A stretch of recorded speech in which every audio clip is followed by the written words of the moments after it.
Falcons preseason football is brought to you by Russell Athletic. Together we are. By the Georgia Lottery. Today could be the day. And by Bud Light, the sure sign of a good time. Here we go.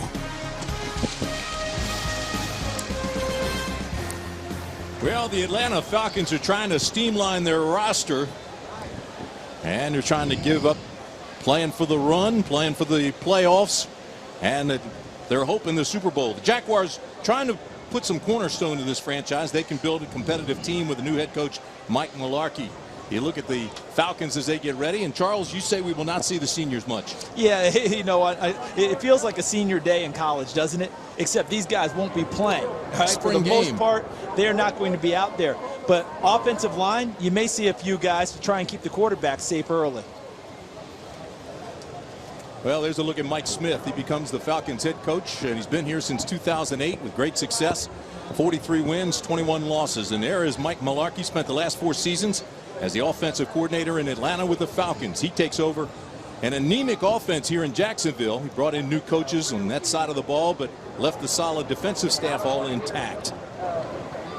Again, we have replacement officials. Ken Roan will be the referee tonight. Very hot, humid night in Jacksonville. Okay, Atlanta, I've got a coin. It's got heads. It's got tails. It's your call. You want to call heads? And it's tails. You want the toss. You want the ball. What end do you want to kick from? So Jacksonville wins the toss, and they will receive. The third member of our broadcast team is Laura Oakman. Laura, what do you have? Okay, good enough. Jacksonville has won the toss. All right, Coach Smith. I was prepared to say your starters aren't going to see any action tonight. Then I started talking to some of them pregame and asking them how much action they were going to see, and they all said, I don't know. Smitty said he wasn't going to tell us until after warm-ups. How much time are the starters getting? Well, there's going to be a majority of them that won't play tonight.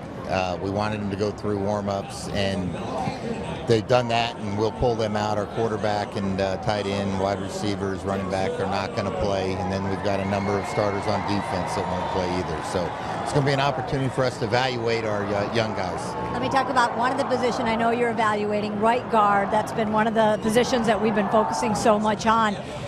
Are you ready yet to say who is going to be starting there, or does tonight go a long way in determining? I think tonight will go a long way in determining in terms of the young rookie, Peter Kuntz.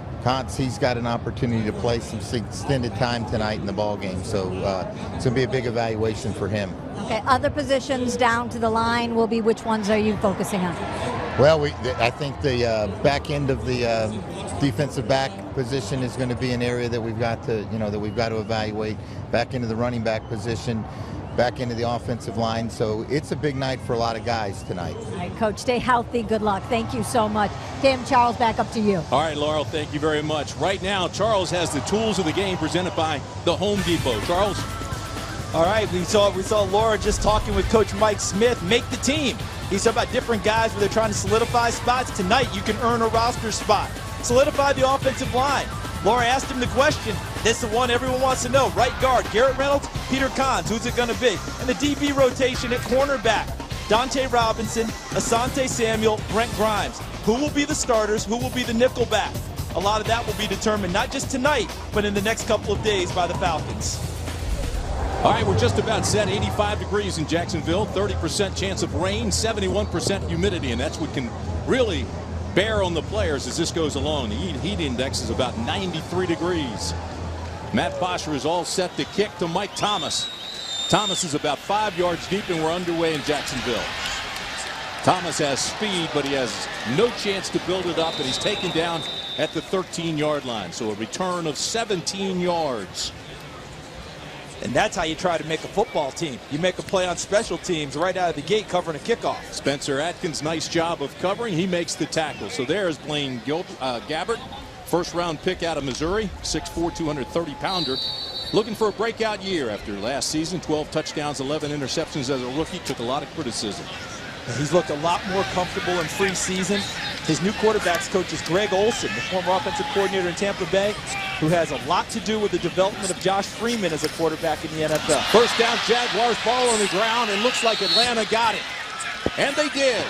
First turnover of the game, and the Falcons get it immediately. And a Tremendous red zone position.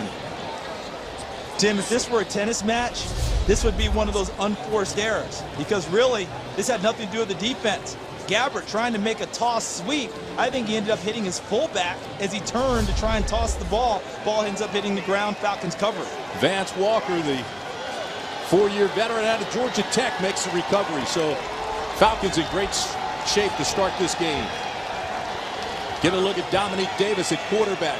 6'3", 210-pound rookie. Older brother is Desmond Clark. Oh, longtime tight end in the NFL, had some very productive years, went to the Super Bowl with the Bears, provided a nice target for Rex Grossman. You know what I'd love to see right here, Tim? What's that, I'd love to see the youngster right here on the 5-yard line, give him a chance to strike right away. See if he can get some type of run-pass option and try and stick it in the end zone. First and goal at the 5. Off the left side they go. Rodgers breaks a tackle. Touchdown, Falcons. Jacquizz Rodgers with a 5-yard touchdown run to start this game. Talk about his stature all you want. People are always discussing how small he is, looking for the negatives. Jacquizz Rodgers and his brother James took their high school to the state playoffs for the first time in high school history when the two of them were there. They went to Oregon State and set numerous records, not just at Oregon State, but in the Pac-12.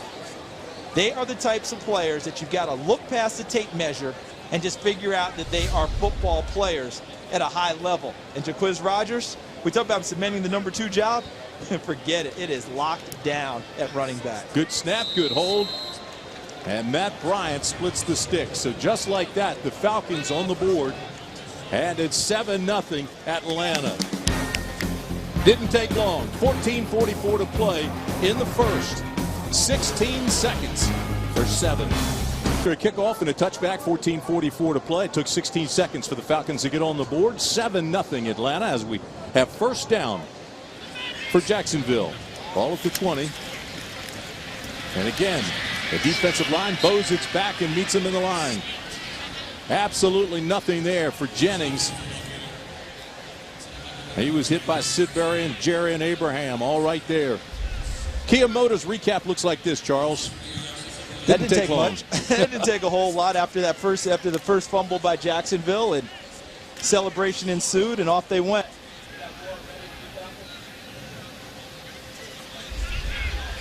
So Gabbert brings them up.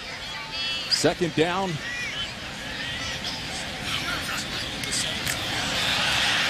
Looked like the Falcons jump, pass incomplete.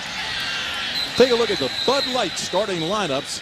And this is what we're expecting tonight anyway. You won't see the starters, and if you do, you won't see them long. Monroe, Britton, Meester, Wire, and Bradford across the front. Well, Neary is certainly the guy who is there that you want to keep an eye on. Jennings, we saw not much room for him to run. Jones, the fullback. Blackman and Robinson, the wideouts, and Mercedes Lewis out of UCLA. Remember when Mercedes Lewis was playing behind Mike Seidman for the Bruins? How about that? Wasn't Chris Ferris blocking at that time? Yes, he was. The Outland Trophy winner.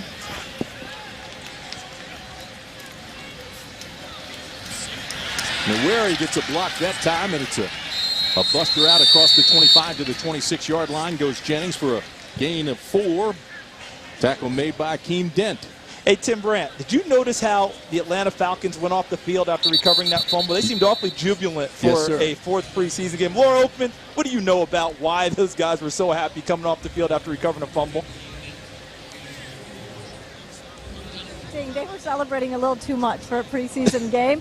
But what they were told was one series. So when they ran off yelling 1 and out, 1 and out, one play does count, right, Coach? Which it did. Ray Edwards just showed me the 1 bead of sweat. 1 bead of sweat coming off of his forehead and told me it did count because he did work up a sweat. They were very excited about that. 1 play and they're done. I can't imagine, guys, I can't imagine Mike Smith's face when he saw the ball on the ground and Atlanta had recovered it, because he promised them 1 series. And you know, Smitty's a man of his word. I think he might have wanted a little more than that, but he couldn't go back, could he? No, that was it. When there he comes off the field, he was shaken up. He threw a pretty good block to Spring Jennings on that play. Uche was feeling it right there. He's got a little hitch in his giddy up, and he comes off the field. I think the guys went to the bench, lobbed their helmets to the equipment man, and said, hide these. Okay? Done. Before the man changes his mind. See you for the opener. We'll see you in Kansas City. Exactly. 13:44 to play in the first quarter, and it has taken a while to get this thing going. We've already had a turnover and the touchdown quickly. 3rd and 4 from the 26. Now, we always talk about these games about trying to get a roster spot in preseason, right? Right. Okay, trying to earn a spot, trying to cement a spot. Well, guess what? There are a few guys out there who are starters or guys who are expected to be key players and a few guys who aren't. But what has Atlanta had an emphasis on all of preseason? 3rd down defense. Can they start stopping people? They gave up 44% last year. It's been a point of emphasis the entire offseason. You want to get Coach Smith's attention? Make a stop on 3rd down. Here's an opportunity if you want to make this team. Now, on the other side of the line of scrimmage, Jacksonville's been a mess. Yeah. I mean, the Jaguars last year offensively struggled. Only 12 touchdowns passing, 15 interceptions. They did have a strong running game, but Maurice Jones he's not here. Jags' first ever rushing champion. Yeah, and it doesn't sound like that's going to get any better anytime soon. We got our old-time version of a standoff. And the owner of the Jaguars is, what did he say? You know, if he had any advice, train's leaving. Hurry up and get on it. So the question begs, who needs to step up? Who needs to give something extra tonight? And we'll get to that right after this snap on 3rd down and 4. All in the 26. Blackman in motion. Quiet in here. Sounds like a library. Gabbert to throw, the out pattern. He has a complete. First down, Jacksonville. That's Mike Thomas. So we're talking about who needs to step up, who needs to give something extra. Our Papa John's Performance Spotlight tells the story. Well, it's on offense. Laura Oakman asked Mike Smith right there in pregame, what about the right guard spot? Is it solidified? And Coach Mike Smith said tonight will go a long way towards doing it. Peter Kahn's the rookie, drafted as a center. They're going to play him at guard to get things started while Todd McClure holds down the center position. Garrett Reynolds began the season as a starter last year, lost his job, is getting a second opportunity, but he's being pressed hard by the rookie from Wisconsin. So the gain of 13 moves it to the 39-yard line. Gabbert again with play action. This time he throws deep, and he's got a man. Overthrown. It was intended for Robinson, and just a step too far. Gabbert knows it. Tim, you've done a number of sports in your career, basketball being among them. What would a basketball coach say when a guy's got a breakaway layup? Don't blow the layup. This is what they say in football parlance. You've got a receiver that wide open. You put it on him at this point. You don't try and lead him too much because this can happen. If anything, underthrow him. At least complete the ball. Get an opportunity. That's one Blaine Gabbert would love to have back. 2nd down and 10. The waggle. And it's completed to Blackman, who has a gain of 7. Something very exciting about that youngster out of Oklahoma State. Watch how he snatches the football out of the air on this waggle play. When he gets out into space, and that ball, when he catches it, that ball just snatched him. I mean, a natural hands catcher is Justin Blackman with a tremendous catch radius. And you know, for the first time, Jacksonville has a manageable 3rd down. Yes. They need 3.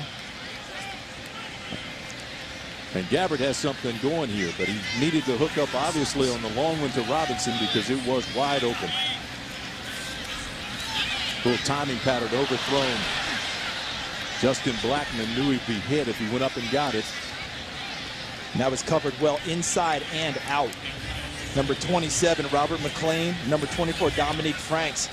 Had it from the inside and the outside over the top. I think that really was an ill-advised pass by Blaine Gabbert. It's like he came back, decided he was going there, and no ifs, ands, or buts. He was throwing into that spot. Franks is another one of those guys that's had a good preseason. And he's really helped himself with what he's about to do right now, the punt return game. That's probably given him an edge towards making the team. And Brian Anger, who's kicking the football, the punter, he can bump it now. So Franks looks at this. It's a high spiraling punt that he'll let go. It'll hit at the 1 and go into the end zone for a touchback. So they'll bring it all the way back. 12:08 to play in the first. A 43-yard punt. It'll be first down Falcons when we return. Welcome back to the Atlanta Falcons Network. We are live from Everbank Field in Jacksonville and is presented by Russell Athletic. If you're just joining us, the Falcons got a turnover right at the beginning of the game. It took them 16 seconds to put points on the board. They got the touchdown 16 seconds into the game. Still early in the first quarter as you look at Mike Smith. Smitty's got to be happy with the way things have started here tonight. And he's got a quarterback in the game that you mentioned at the top, Tim, Dominic Davis, who's been so impressive this summer that the Falcons let go two standards at the quarterback position for the last few years. Chris Redmond, who was the number 2, and John Parker Wilson, the number 3, before bringing Luke McCown this week. Number 66 of the offense. 5-yard penalty. Repeat, first down. And that's Peter Kahns, who's battling for a spot at the offensive guard position, already in the game, running with the offensive line, trying to find that spot. That's not how you win it, jumping off sides. No, Dirk Cutter and Mike Smith won't be happy with that.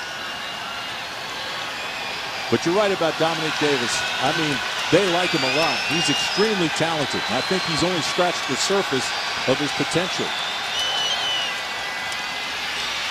Left side, big hole. Created a hole, got plenty back. It's a gain of 11 by Rodgers.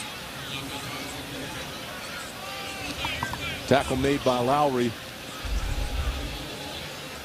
See Dominic Davis here, and this is a guy that actually started at Boston College with Matt Ryan, then went to junior college and eventually got to East Carolina where he passed for over 7,000 yards. He's actually the starting quarterback in an ACC championship game at Boston College before flunking out of school with academic issues, got himself back together, and as you noted, Tim, junior college and then a terrific career at East Carolina. And now, looks like he's going, well, it doesn't look like he's made the roster of the Atlanta Falcons. Rodgers with only a game of 1. He was met immediately on the little sweep. Tackle made by Russell Allen. You know, you talk about Davis, you talk about that junior college experience in the championship game. He's playing against Cam Newton and really outplayed Cam Newton. It was a punt return in the final seconds that beat him. Yeah, if he could have pulled a Tommy Lewis, the old Alabama player, and come off the bench and tackled him himself and then ran back, he would have, because that would have won a national title for him in junior college. But this has been a fun summer to see guys outplay other people and get their opportunity in the league. He's done it. Russell Wilson in Seattle. 3rd down and 3. Davis steps up, throws, and it's complete. That'll be a first down for Atlanta. Gain of 4, they needed 3. Middleton made the tackle, but not before the Falcons moved the chains. Nice completion to Marcus Jackson. I like the pocket poise. He felt the pressure coming from the backside, stepped up inside the pressure. Good job by Jackson because he ran that route with physicalness. Came in, bumped off of the corner, established himself inside, and set up for the first down catch. First down and 10. Good push by the offensive line, but there's absolutely nothing there. Pickup of 2 perhaps. That's Smith, his first carry of the ball game. The back end of the running back position. Wasn't that what Mike Smith told Laura Oakman in the pregame chat? That was another spot that he would be watching. But for watching the back end, we're talking about Antone Smith, Dimitri Nance. One of those guys, will they emerge tonight to help shore up the back end of the running back? Could they be the 3rd guy in the rotation? And each one of those guys should have an opportunity tonight. Davis rolls right, does what he does best, and then he throws it away.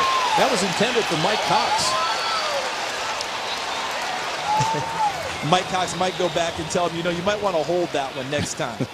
Because there was really nowhere to go. The coverage was really nice in the secondary for Jacksonville. And they made a real play on the football. Watch how he rolls out and extends the play. But look at behind Cox, 42. See the coverage. And then there's the big hit from Russell Allen, the linebacker. Dominic Davis gives you that dimension, too. He can tuck it and run. He's a terrific athlete with a high football IQ. 3rd down and 9. Here they come. And Davis goes down. They came hard, and Juwan Landry got there first, the safety. And it's going to come off the left side of the defensive line, the right side of the offensive line, bottom of your screen.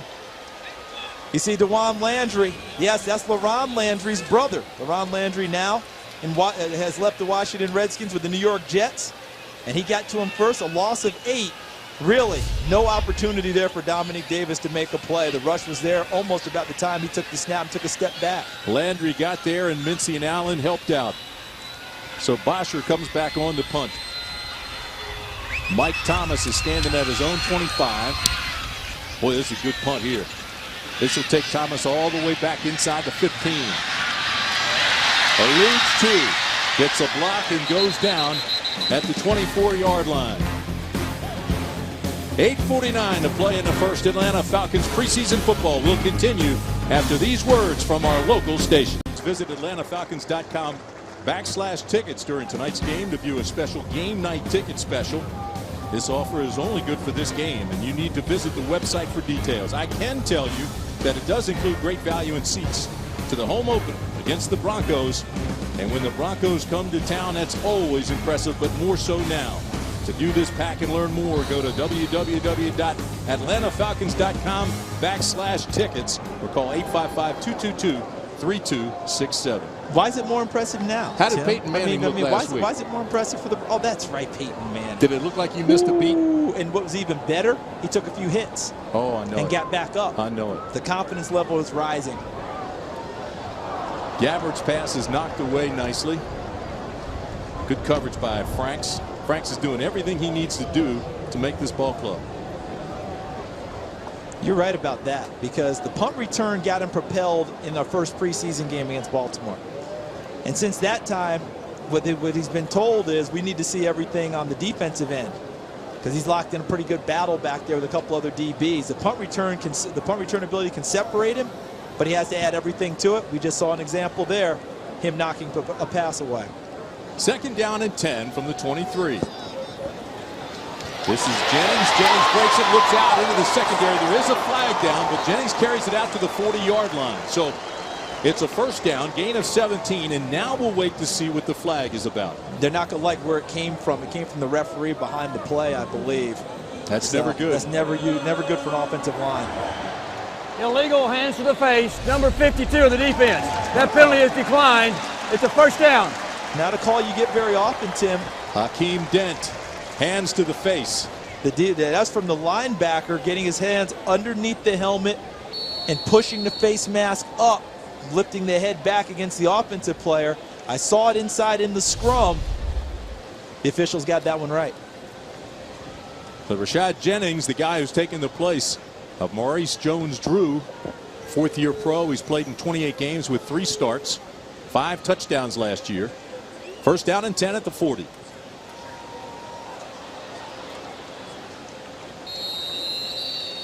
Tap dances like he's on a hot light bulb and nowhere to go. -1.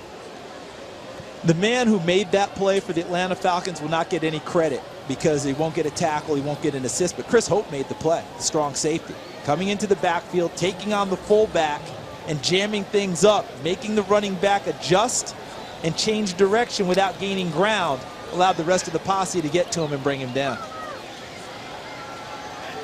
Gabbard looks over the defense on second down. They need 11 from the 39. Again, a hard count. Everybody jump, flags fly. The ball is caught. It's a gain of 5, but we'll wait to see what the flag is. Blackman made the catch. Took a while for the flag to come out.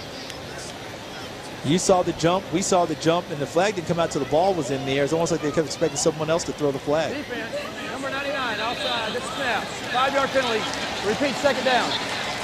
So once again, it's against the Falcons. This one called against Vance Walker. Didn't he recover the fumble in the first series of the game? +1, -1. You hate to negate a good play like that. Right now, the fumble recovery, though, is bigger. That's what he's going to tell the coaching staff as they go in to make final decisions about cuts. Hey, Coach, you remember that fumble recovery, right? As he heads into the final meeting.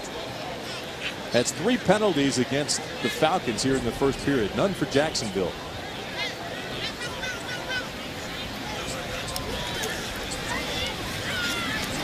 And again, a flag flies as Jennings goes off the left side. This time, no gain. Maybe 1, but just barely gets across the line of scrimmage. Now we'll wait to see what this flag is all about. Holding, number 6 of the offense. 10-yard penalty, repeat second down. So this goes against Jacksonville. Michael Brewster, the rookie, out of Ohio State. Terrific career at Ohio State, battling inside.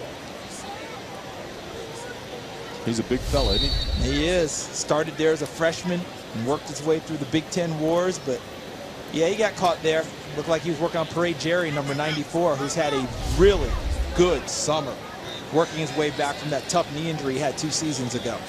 So it brings up second down. They need 15. Gabbert drops, throws, and has the completion. Out about the 45. Gain of 9. Robinson makes his second catch of the game. One of the subtle things I'm seeing right now, Tim, is Parade Jerry. I think all of his quickness is back. His quickness, his explosiveness that he lost when he hurt his knee as a rookie. And now he's working his way back, and he's getting off the ball very well and being a little bit disruptive in the backfield. The defensive tackle, number 94 for the Falcons. A lot of people have wanted to see that. The first pick back in 2009. This is complete to Mike Thomas.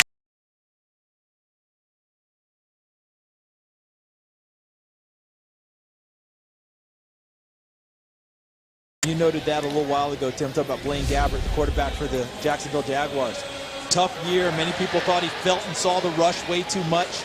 Many thought that he, once a quarterback starts doing that, they never bounce back. But with the addition of Mike Mularkey as the head coach, Bob Bretkowski's offense coordinator, especially Greg Olson as quarterback coach, we're already seeing improvement in Blaine Gabbert. Yeah, they really want him to take a giant step forward this year. And he has another completion. Thomas again, gain of 8. He was touched while he was down, which he tried to sell the fact that he hadn't been touched and got up and tried to advance it. Not so much. Working to the outside. Nice cut by Thomas, working as Dominique Franks, and Franks touched him as he went by him while he was still on the ground. Officials picked it up, spotting the ball there, no further advancement. Mike Mularkey, the former offensive coordinator, has his team perking against his old team, the Falcons. Gabbert 5 of 8, 49 yards as he's looking at a 2nd and 2 now. So open up the playbook, go left side. Here's your ball carrier, Jennings has the first down. They'll move the chains to pick up a 3. Greg Jones not happy. He missed the block he thought could have gotten him even more. Eben Britton is a starting offensive guard now for Jacksonville. Drafted as a tackle. They've moved him inside due to some injuries. He came out and said that he expects this Jacksonville Jaguars offensive line to be the meanest, nastiest, fightingest offensive line in the league this year. Tonight's a good night for them to try and get started against a pretty physical front of the Atlanta Falcons. It's a big offensive line. Averages 312 pounds. Gabbert got pressure. Takes it back to the middle and slides over the 30. A gain of 5. Blaine Gabbert looking pretty sharp on this drive. Made a nice decision last year. This might have been a pass he would have tried to force. Tried to make something when nothing's there because the pressure was there from the outside. That's number 98, Cliff Matthews, forcing him to step up in the pocket. He took what was there, slid down, setting up 2nd down. No turnover. That'll go down as a plus on Blaine Gabbert's play sheet. Didn't get a great mark, but it brings up 2nd down.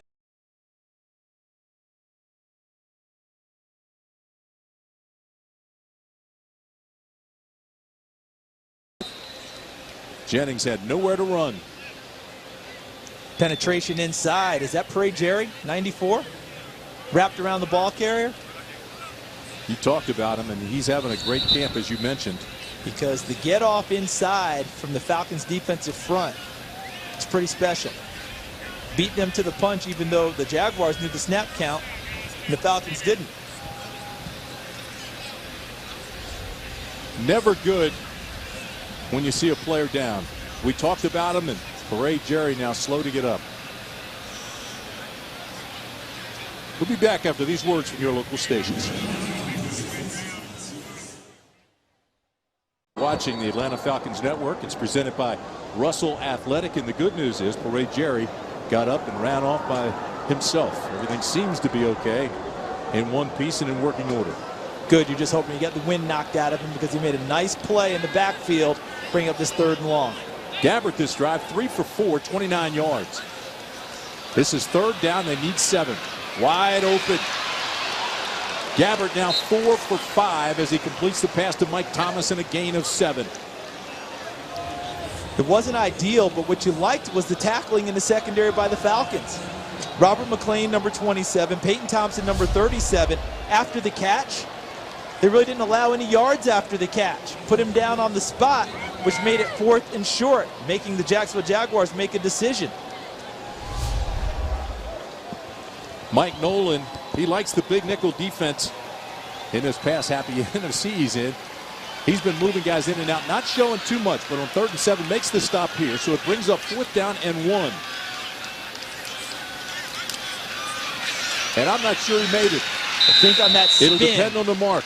I think the spin might have done it, Tim, because I think you're right. Initially, the contact in the backfield, he appeared stopped, but it looked like he got a spin move in and may have fallen forward with just enough yardage for the 1st down. It'll be close. Jennings with a little extra effort. Here it is.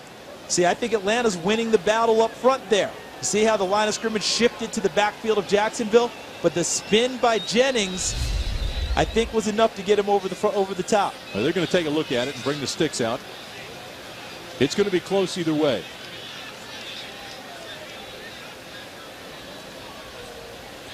The announcement was made that the NFL season will open with the replacement officials. And here they get the 1st down, as you said, the extra effort. So far, 11 plays, 53 yards. They've gone over 6 minutes on this drive. Yeah, no offense to any of the people working as replacement officials. They're doing the best job they can. But that announcement was met with a decided thud by all concerned around. Everybody wants to see the real officials back. So it's 1st down and 10 at the 24. Jennings brings it around. He's down to the 20. Pick up a 4. Here are your game officials. These are the replacement officials. We told you about Ken Roan. Tim Morris and Aiken have done a lot of football games, but never on this level. Brian Burkhart played the game, as did Strozier and Bill Theodore, but you know, it's still not the same. This is a very high level of competition, and the NFL officials are incredibly accurate. Not the same, but I never want to belittle the effort that they're giving out there, because all of them are giving their best efforts. Gabbert with a 5-step drop, throws the outside, miscommunication. I think the 3rd drummer was wide open, though. So yeah, I agree with over you. the sideline of the drum line for the Jaguars, because he pretty much hit him. Well, Justin Blackman turned it up, and he threw the out. Now, it's not altogether surprising. You talk about a rookie wide receiver, 2nd-year quarterback, still working on their timing, but that drummer, he was open. It did look like Gabbert gave him the hitch to go. Yeah. Yep. But they are excited about Justin Blackman. We talked with Jerry Sullivan, the wide receivers coach for the Jaguars in pregame. Loves this kid. Says he has ball skills like Larry Fitzgerald. Charles, they need 6 on 3rd down, and they're not going to get it. Jennings has it for a gain of 5, but they needed 6. And another flag. And the tackle made by Dent.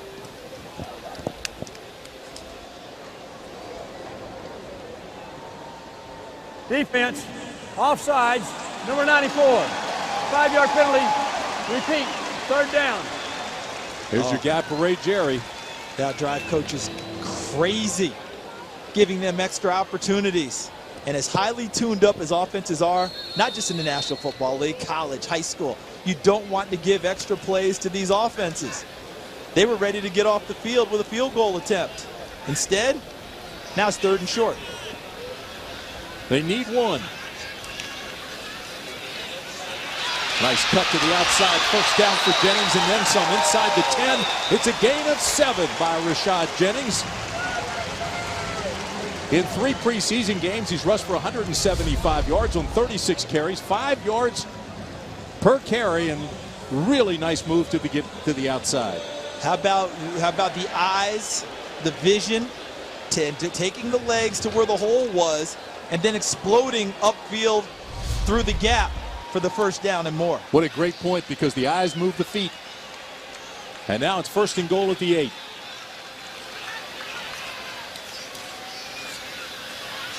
Straight ahead, Jennings tries to push it down to the 6-yard line.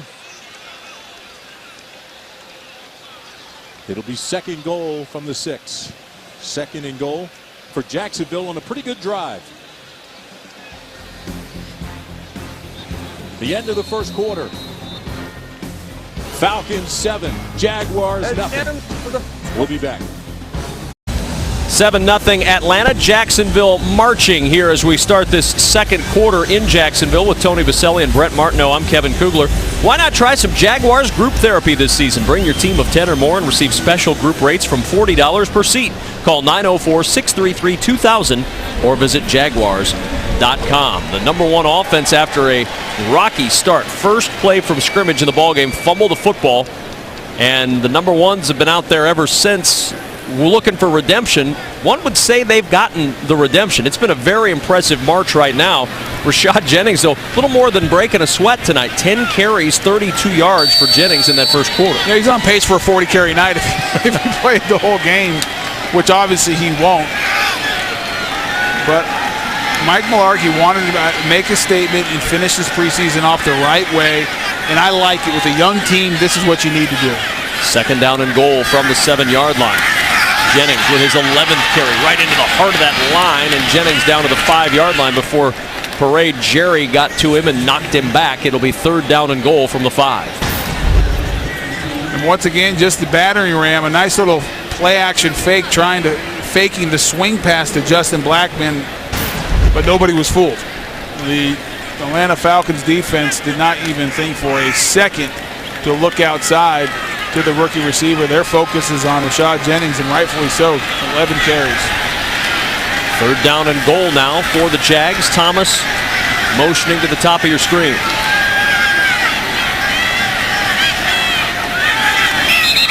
Pressure coming, flags down. Falcons were bringing the blitz, but first movement. Ball start on the offense. Number 63. 5-yard penalty. Repeat, third down. That's the center, Brad Meester. Yeah. It's tough to see. Oh, there it is, the double clutch. And Brad, a 13-year veteran, is frustrated with himself, I promise you. That's not something you see very often. 177 career starts for that man. And I bet you he's done that no more than 5 times. Oh, I can't imagine. Third down and goal now from the 10-yard line. Gabbert throws to Blackman. Blackman trying to break a couple of tackles, and he's down to the 2-yard line.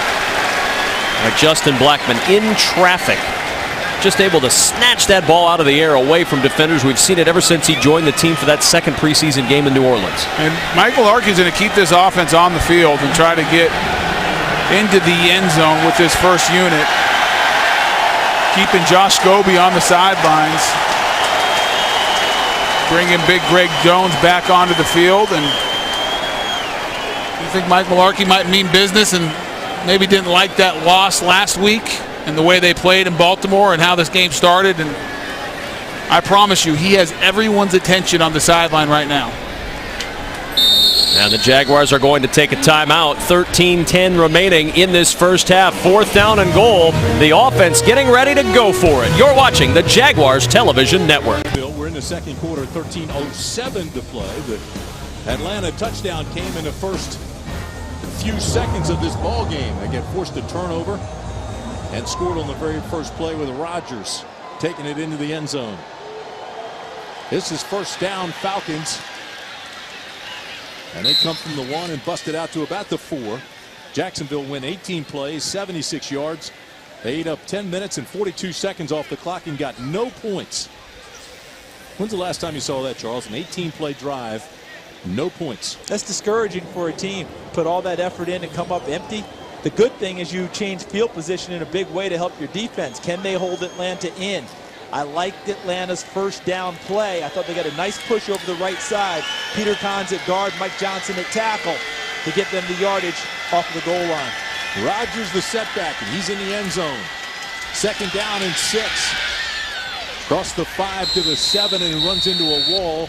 Kyle Bosworth was the first one there, but it'll be a gain of 3.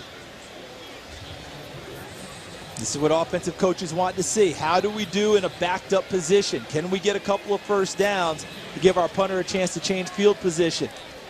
So on 3rd and 3, can we get the push we need if they decide to run the football and pick up a first down and keep this drive going? This was a solid defense last year in the NFL, ranked 6th. It's 3rd down and 3 Atlanta. Davis rolls right, buys time, throws across his body and has the first down. Dimitri Nance out close to the 20-yard line. It's a gain of 12. I go back to something you said earlier as we look at the Atlanta Falcons brain trust up in the box. It's Dirk Cutter with the glasses at the end of his nose. Dominique Davis, you talked about his mobility and his ability to buy time and create plays with his legs. He did just that, extended the life of the play, and found Nance for the first down. That's Cutter with the glasses closest to you in the booth, the new offensive coordinator of the Falcons, formerly the offensive coordinator of the Jacksonville Jaguars. Rodgers breaks a tackle, pushes the pile, gains 4. Boy, he looks good tonight, huh? Jacquizz Rodgers. He's just so strong and determined that you got to take the tape measure and all those other things out of it and just watch him play. You know, he was always called a change of pace running back. He's a 3-down running back. He is. I know it's hard to believe, right? But he's a 3-down guy. He can run it, catch it. He can pass protect for you. He's a guy you can leave on the field at all times. 6 carries, 28 yards tonight for Rodgers. 2nd down and 7. Davis has pressure, sidesteps it, throws. And I believe it'll be incomplete. It is. Touched the ground. Palmer tried to sell it, but it looked like it skipped. Brothers in arms. Here you go, partner. And James Rodgers is really older, but came out afterwards because he ended up hurting his knee, having to stay at Oregon State an extra year. Jacquizz coming out in the draft last year. And James, before Jacquizz got to Oregon State, was setting Pac-10, now Pac-12 records. And then Jacquizz came, and then both of them were setting records. Talk about an era of prosperity for Mike Riley's team at Oregon State. Remember those two leading that big upset over a USC team that was number 2 or 3 in the country at the time? And those two were just part of the formula that gave him great team speed. Davis needs 7 on 3rd down, and flags fly early. Probably delay a game. Yeah, it came from the back judge all the way in the middle of the field. Delay a game. Number 14 in the offense. 5-yard penalty. Still 3rd down. Well, if there's one thing that the coaches will be able to get after these guys with at halftime, it's all the penalties. 5 penalties and 25 yards here in the first half. And that one will always go on the quarterback because it's his job to get the team out of the huddle up to the line of scrimmage, able to find where the play clock is, get the snap count and cadence called. All those things, they'll put that on the quarterback. Dominique Davis growing as a rookie, having to learn those things. Here he is now on 3rd down and 11. Throws underneath, has it complete. And Davis carries it out close to a first down. Clock continues to move. That's Michael Calvin. It's a gain of 11. The stop was made by Rutland. Watch how the play is finished by the receiver. Drew Davis, shoulder down, runs through the tackle, and gets there. Ends up picking up first down. He knew where the sticks were. I like the way he finished that, being physical at the end of the play. Did the little spin and dove toward the marker and got it. Davis throws again. That's a strike, complete to Jones. And out of bounds he goes. Actually stays in bounds. Clock continues to move. A pickup of 19. Correction, that was Palmer. Wow, Dominique Davis has a sense of calm in the pocket, doesn't he? Because, Tim, I thought that he would, in the pocket there, a lot of young quarterbacks would have gone right away to the check down to the running back. Get a completion, keep it moving. He stayed an extra count, let Palmer come free, and put it on him in the secondary. Boy, good pursuit by the defense. They came around and they got Antone Smith before he could get any momentum, but the containment was terrific to string it out. Was a nice open field tackle, wasn't it? Made out in space. He doesn't give you a big target. Antone Smith is only 5'9". Got a lot of giddy up, though, out of Florida State. Yeah, Mike Harris for the Jaguars, able to make that play. Hardest thing to do in football, often cited. Good open field tackle against a shifty runner. Every run counts tonight. You talked about the competition at the backside of the running back position. Davis again buys time, drifts left. Tries to put some air under it and overthrows Palmer. But that's a good throwaway. Some of his best passes are incompletions, and I mean that in a positive way. Young guys will throw picks, but he's got a high football IQ. I think you read that really accurately, partner, because he wanted to put the air under it because he saw Palmer up his route. All right, when Palmer saw he was in trouble, he moved deeper into the secondary trying to bypass the pursuit, and he wanted to go there, and then he realized he didn't have it and did exactly what you said, threw it away over the sideline. What that does is bring up a 3rd and 10.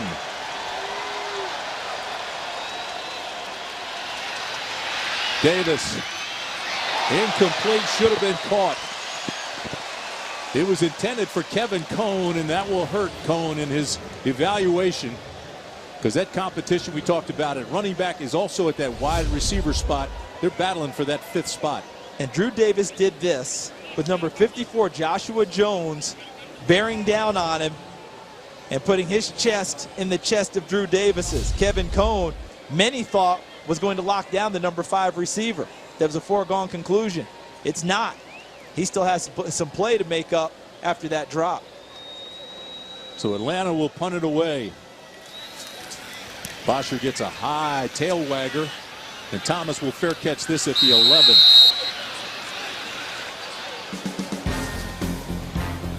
Timeout on the field, 8:09 to play in the first half.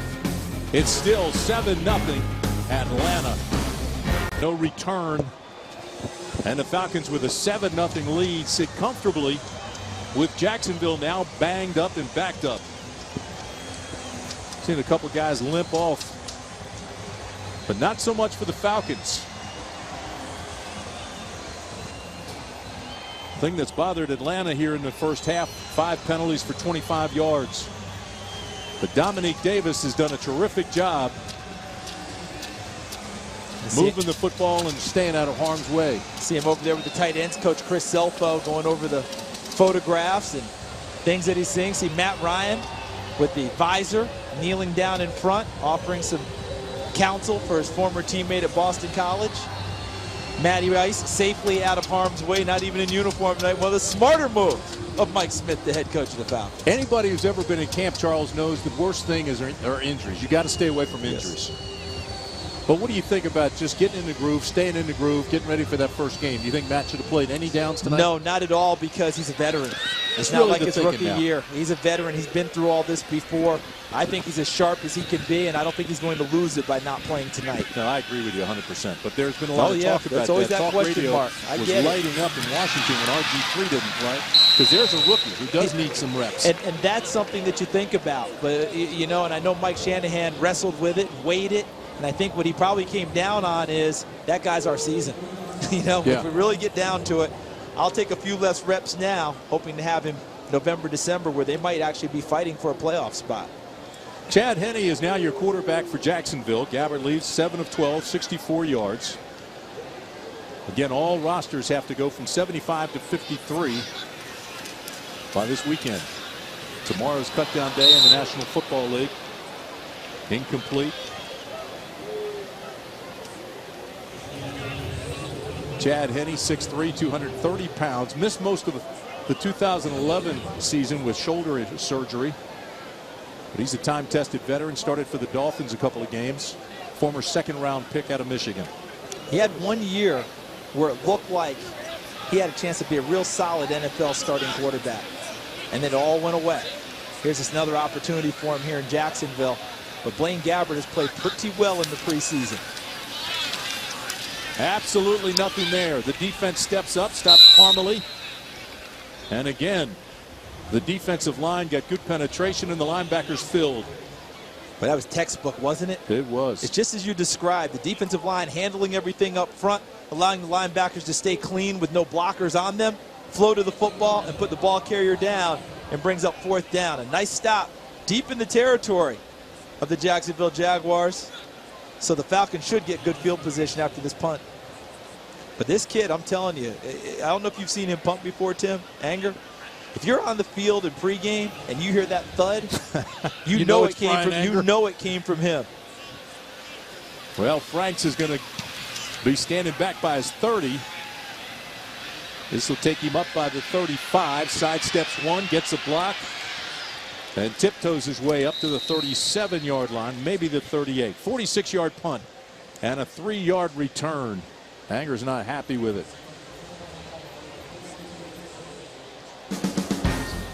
6:34 to play. First half. Still 7-0 Falcons.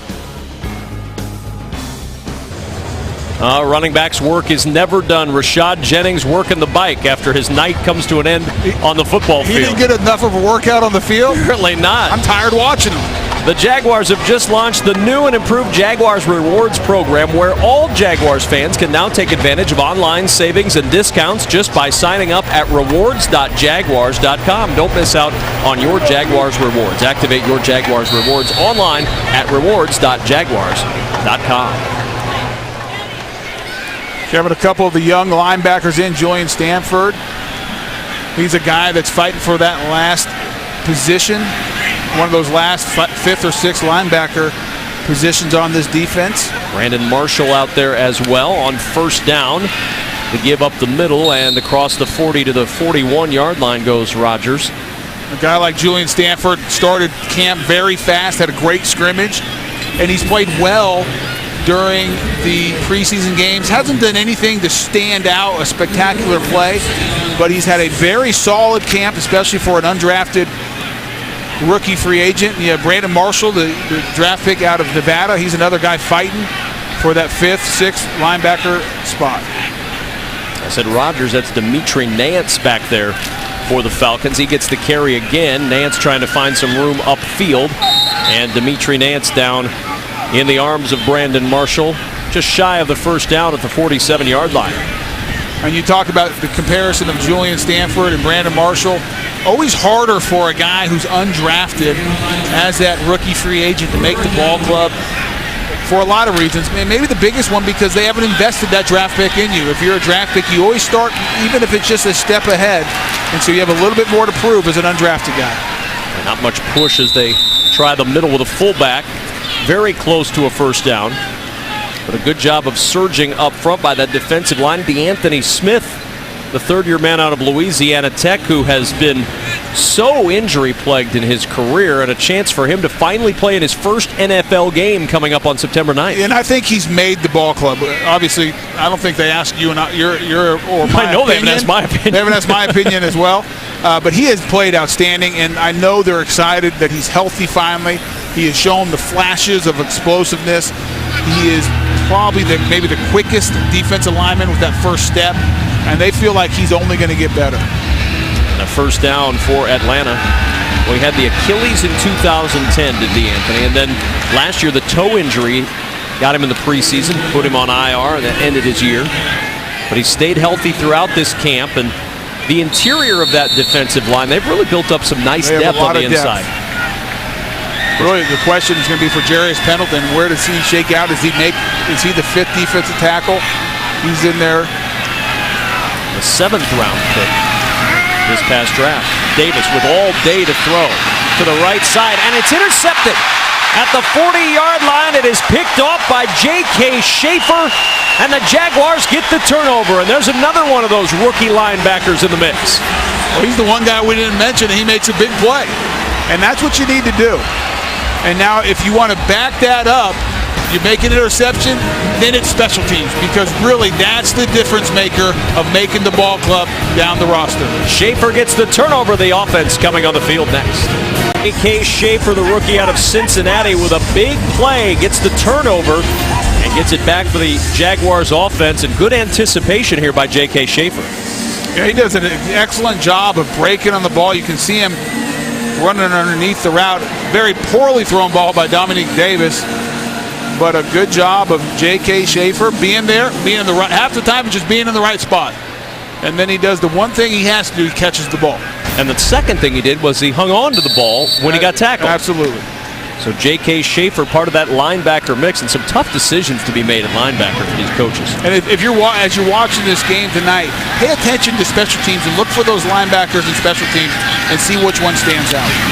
On first down, Henne with the give to Parmalee, and Parmalee with a nice run to the 42-yard line. We saw some nice things a week ago from Jalen Parmalee, especially in the kick return game. And it's going to come down to Parmalee, Tostin, Richard Murphy. Those are guys all battling in that running back spot. And I think right now it's Tostin and Parmalee in the lead. Parmalee because what he can do on special teams more than a running back, even though that was a very nice run, nice hole opened up in the middle. And then Tostin because of the very nice preseason games before he got hurt, running out of the backfield. Parmalee, who didn't play last year, spent the preseason with Baltimore. Gets the carry again with some running room. Parmalee down the sideline and out of bounds. Boy, a nice little run and some good burst from Jalen Parmalee all the way down to the 20-yard line of Atlanta. And that's why he's such a good kick returner. And you saw it right there. Once he gets outside, he hits that hole and he has another gear. Nice job of all the offensive linemen, tight ends, staying on blocks, and the rest is Parmalee getting up in the hole, and he explodes around the corner. And that's what you need out of a guy who, if you're going to put him back there in kickoff return, someone who has that extra gear to make something happen once he hits a crease. Charles Mitchell pushed him out, but well downfield, and the Jaguars at the 20-yard line with Chad Henne. Second-team quarterback gives it off to Parmalee again, and Parmalee with another good run and a good hole on that right side down to the 14-yard line, a 6-yard pickup for Jalen Parmalee. And I think you see what Jalen's best at, and that's straight-ahead running. Keith Tostin more of a cutback guy, a little bit better lateral movement, probably good vision. Parmalee, man, he gets up those shoulder pads square and hits that hole, and he is very explosive, good pad level, and finishes the run going forward. Second down and 4, Jaguars on the move, trailing 7-0. Zach Potter in motion. Parmalee again with the carry. Parmalee to the 5-yard line, reaching for the goal line, and he's in for the touchdown.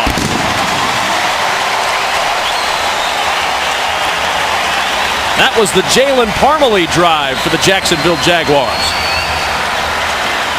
Nice touchdown drive by Chad Henne, because all he had to do is hand it off to Jalen Parmalee. He did the rest with that big offensive line. Look at the movement down the field by those big guys.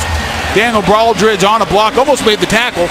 The big offensive lineman. You can see, though, look at those guys down the field. That's what I like. Big 76 working down the field, staying on blocks, giving Parmalee a chance to get up into the second level and then use the explosiveness we were just talking about to finish the run. First contact's made well short of the end zone, and he falls in, and we're going to take a look to see if he was in. Knee is down. Where's the ball at that moment? But from that angle, I don't know how you overturn that. Remember, it has to be conclusive to overturn. And without a look right down the line of scrimmage, right down the goal line, I should say, that would be tough to overturn. If I was guessing, which I don't think the officials are supposed to guess, my guess was he was a little bit short. Now they are going to go under the hood and take a look. Of course, every scoring play is reviewed. And this one got buzzed down from upstairs that they needed to spend a little bit of time with it. Ken Rohn, our referee. Take another look at it. Knee down. I think he's short. I think he's about 6 inches short. Heck, if you just look at the shadow, shadow says he's short. The shadow knows. I don't know if that really matters, but you know, without the right angle, it's hard on these officials to make that call. You talked about every call being reviewed, every scoring play being reviewed. Kevin, do you worry about that lengthening the games in the NFL this year, whether it's replacement officials or regular officials? And I think we'll see it more with replacement officials because they're going to want to make extra sure to avoid any criticism that would come as being a replacement official. So I think that will lend itself to the lengthening of some games. Of course, we've seen the delayed start now in the second game of the Sunday doubleheader because they're pushing that game back to avoid any overlap with the first game now, as opposed to the 4:15 Eastern start. The games will be 4:25 in a lot of instances to give that first game time to wrap up. So there's anticipation that it may lengthen the game. Ken Roan is now out from the hood. Which selfishly, that bothers me because that's going to be harder to get to our flights when we're doing games on the road. I'd say it's all about you, but I was thinking the same thing, so I won't criticize. The ruling on the field stands. Touchdown, Jacksonville. And I think that's the right call. I think if you had the perfect camera angle down the goal line, I think he's probably a little bit short. But you can't make that call if you're the official. You have to go by the evidence that you see. It must be conclusive, and it wasn't. They got that one right. And it was a good review, too. You know, we sit there and criticize a little bit, but he got under the hood. They made it quickly, and they're out. Absolutely. He did a good job. Josh Scobie with Brian Anger, the holder, ready to try the extra point. And the kick from Scobie is good. 3:01 remaining in the first half. We're all tied up at 7 apiece between the Falcons and the Jaguars. This final preseason game with a lot of intrigue as to who makes the roster and who doesn't. 53-man roster will be announced tomorrow with the final cuts made and the final moves made by Mike Mularkey's squad and all of the squads across the National Football League. And the anticipation building for the season, and of course that 53-man roster a part of it. But in Jacksonville yesterday was the big season kickoff luncheon. Over 1,600 people piling in, and you were one of them. I was there, and the Jacksonville Chamber of Commerce does it every year. And you can see the players being introduced. And it's one of the things that Shad Khan talked about. The excitement and the energy. Listen, Jacksonville's one of the smaller markets in the NFL. No one's going to argue that. And that's why it's so brilliant what Shad Khan is doing by regionalizing the team and then going international to build this brand, because the people here love this ball club. And every time you see events like this, they're packed, they're sold out. We haven't had a blackout here in the last two plus years. And so, but to really have the success that Shad Khan and the rest of the organization wants to have, you have to build the brand. And being a small market, you look at Green Bay and teams like that, they have a historical advantage, but they've done an outstanding job of everybody in that region is a Green Bay Packer fan. The organization feels like it should be like that here as well. Well, and in a lot of ways, you have to almost cultivate a collegiate fan base in a professional market. That's what Green Bay has done in a lot of instances. If you go to a college football game and then go to a Packers game, the crowd and the feel is very similar, and that's one of the things that you can do in a place like Jacksonville. Those fans, people here want to be as passionate about their team as anybody else. And you have to do two things for that. You have to be purposeful in your regionalization of the team, which they started this year under Mark Lamping's leadership, the new president, with the caravan going around, 7-city tour. They'll expand that next year. And then two, you have to win. And those are the two things you need to do. And that's the task of Mike Mularkey and company as they'll carve down that roster in the next 24 Mike Mularkey's responsible for winning. Mark Lamping and his team are responsible for the branding of this franchise regionally. There's Smith with the carry, and Smith out to the 24-yard line. Tackle made by J.K. Schaefer, who had the interception on the last series for the Jacksonville defense. We've talked about some of the positions. Obviously, linebacker, one of those that we're keeping a close eye on tonight. But there are a couple of other spots to really look at from a defensive standpoint. And you look in that secondary, trying to develop depth behind the starters. You're pretty set with the starters, both at corner and at safety. There's always room for depth back there, and there's a nice battle that can go on there tonight as well. 2nd down and 6 from the 24 as Davis throws it short. The catch is made, a little move made, and then out to the 27-yard line goes Marcus Jackson, short of the first down. You talk about the secondary and your starting units secure with your nickel defender, which Rasheem Mathis will come in on nickel coverage. He will go outside. Aaron Ross will kick down into the inside slot receiver. After that, you look at the safety position with Courtney Green and Chris Brzezinski, the second-year player. Courtney Green, outstanding special teams player. I expect both of them to make the ball club. After that, you look at the corner position. You have William Middleton, who's played quite a bit because of injuries this preseason. He has been solid. And then you have Kevin Rutland and Mike Harris. Mike Harris, the 6th-round draft pick out of Florida State. I think they probably keep both of those guys. It's my guess only. But that's a battle. That's where you start battling. And then Antonio Denard, the undrafted free agent, he's fighting maybe for the last spot or maybe more likely a practice squad spot. And then at the safety position, the one guy that I know has been very impressive because what he's done on special teams is Antoine Blake, another undrafted free agent, a rookie free agent. And he has the luxury of as a guy who can play both. He can play both safety and corner. He has speed. He's very good in special teams. And so there's probably 3 or 4 guys fighting for 2 spots at the end of the roster as a defensive back. Jaguars burning that timeout to keep the clock from running down to the 2-minute warning. 3rd down and 3 from the 27-yard line. Davis on the give, penetration, and buried in the backfield. Boy, quick penetration into the backfield in a hurry from Ryan Davis. And a timeout taken. Did they get the timeout before the 2-minute warning? No, it is the 2-minute warning. And the Jacksonville Jaguars are going to get the football back after a very nice play from Ryan Davis. Ryan Davis got the penetration, but from the backside it was DeAnthony Smith who got a great explosion off the ball. We talked about him in the backfield making a tackle. A beautiful night in beautiful Jacksonville, Florida. 7-7 ball game between the Falcons and the Jaguars as the fans get their last glimpse at Jacksonville before the regular season begins September 9th at Minnesota. Alongside Tony Baselli, Brent Martineau, I'm Kevin Kugler. Jacksonville forcing a Falcon punt here, and Cecil Shorts back deep, awaiting the return.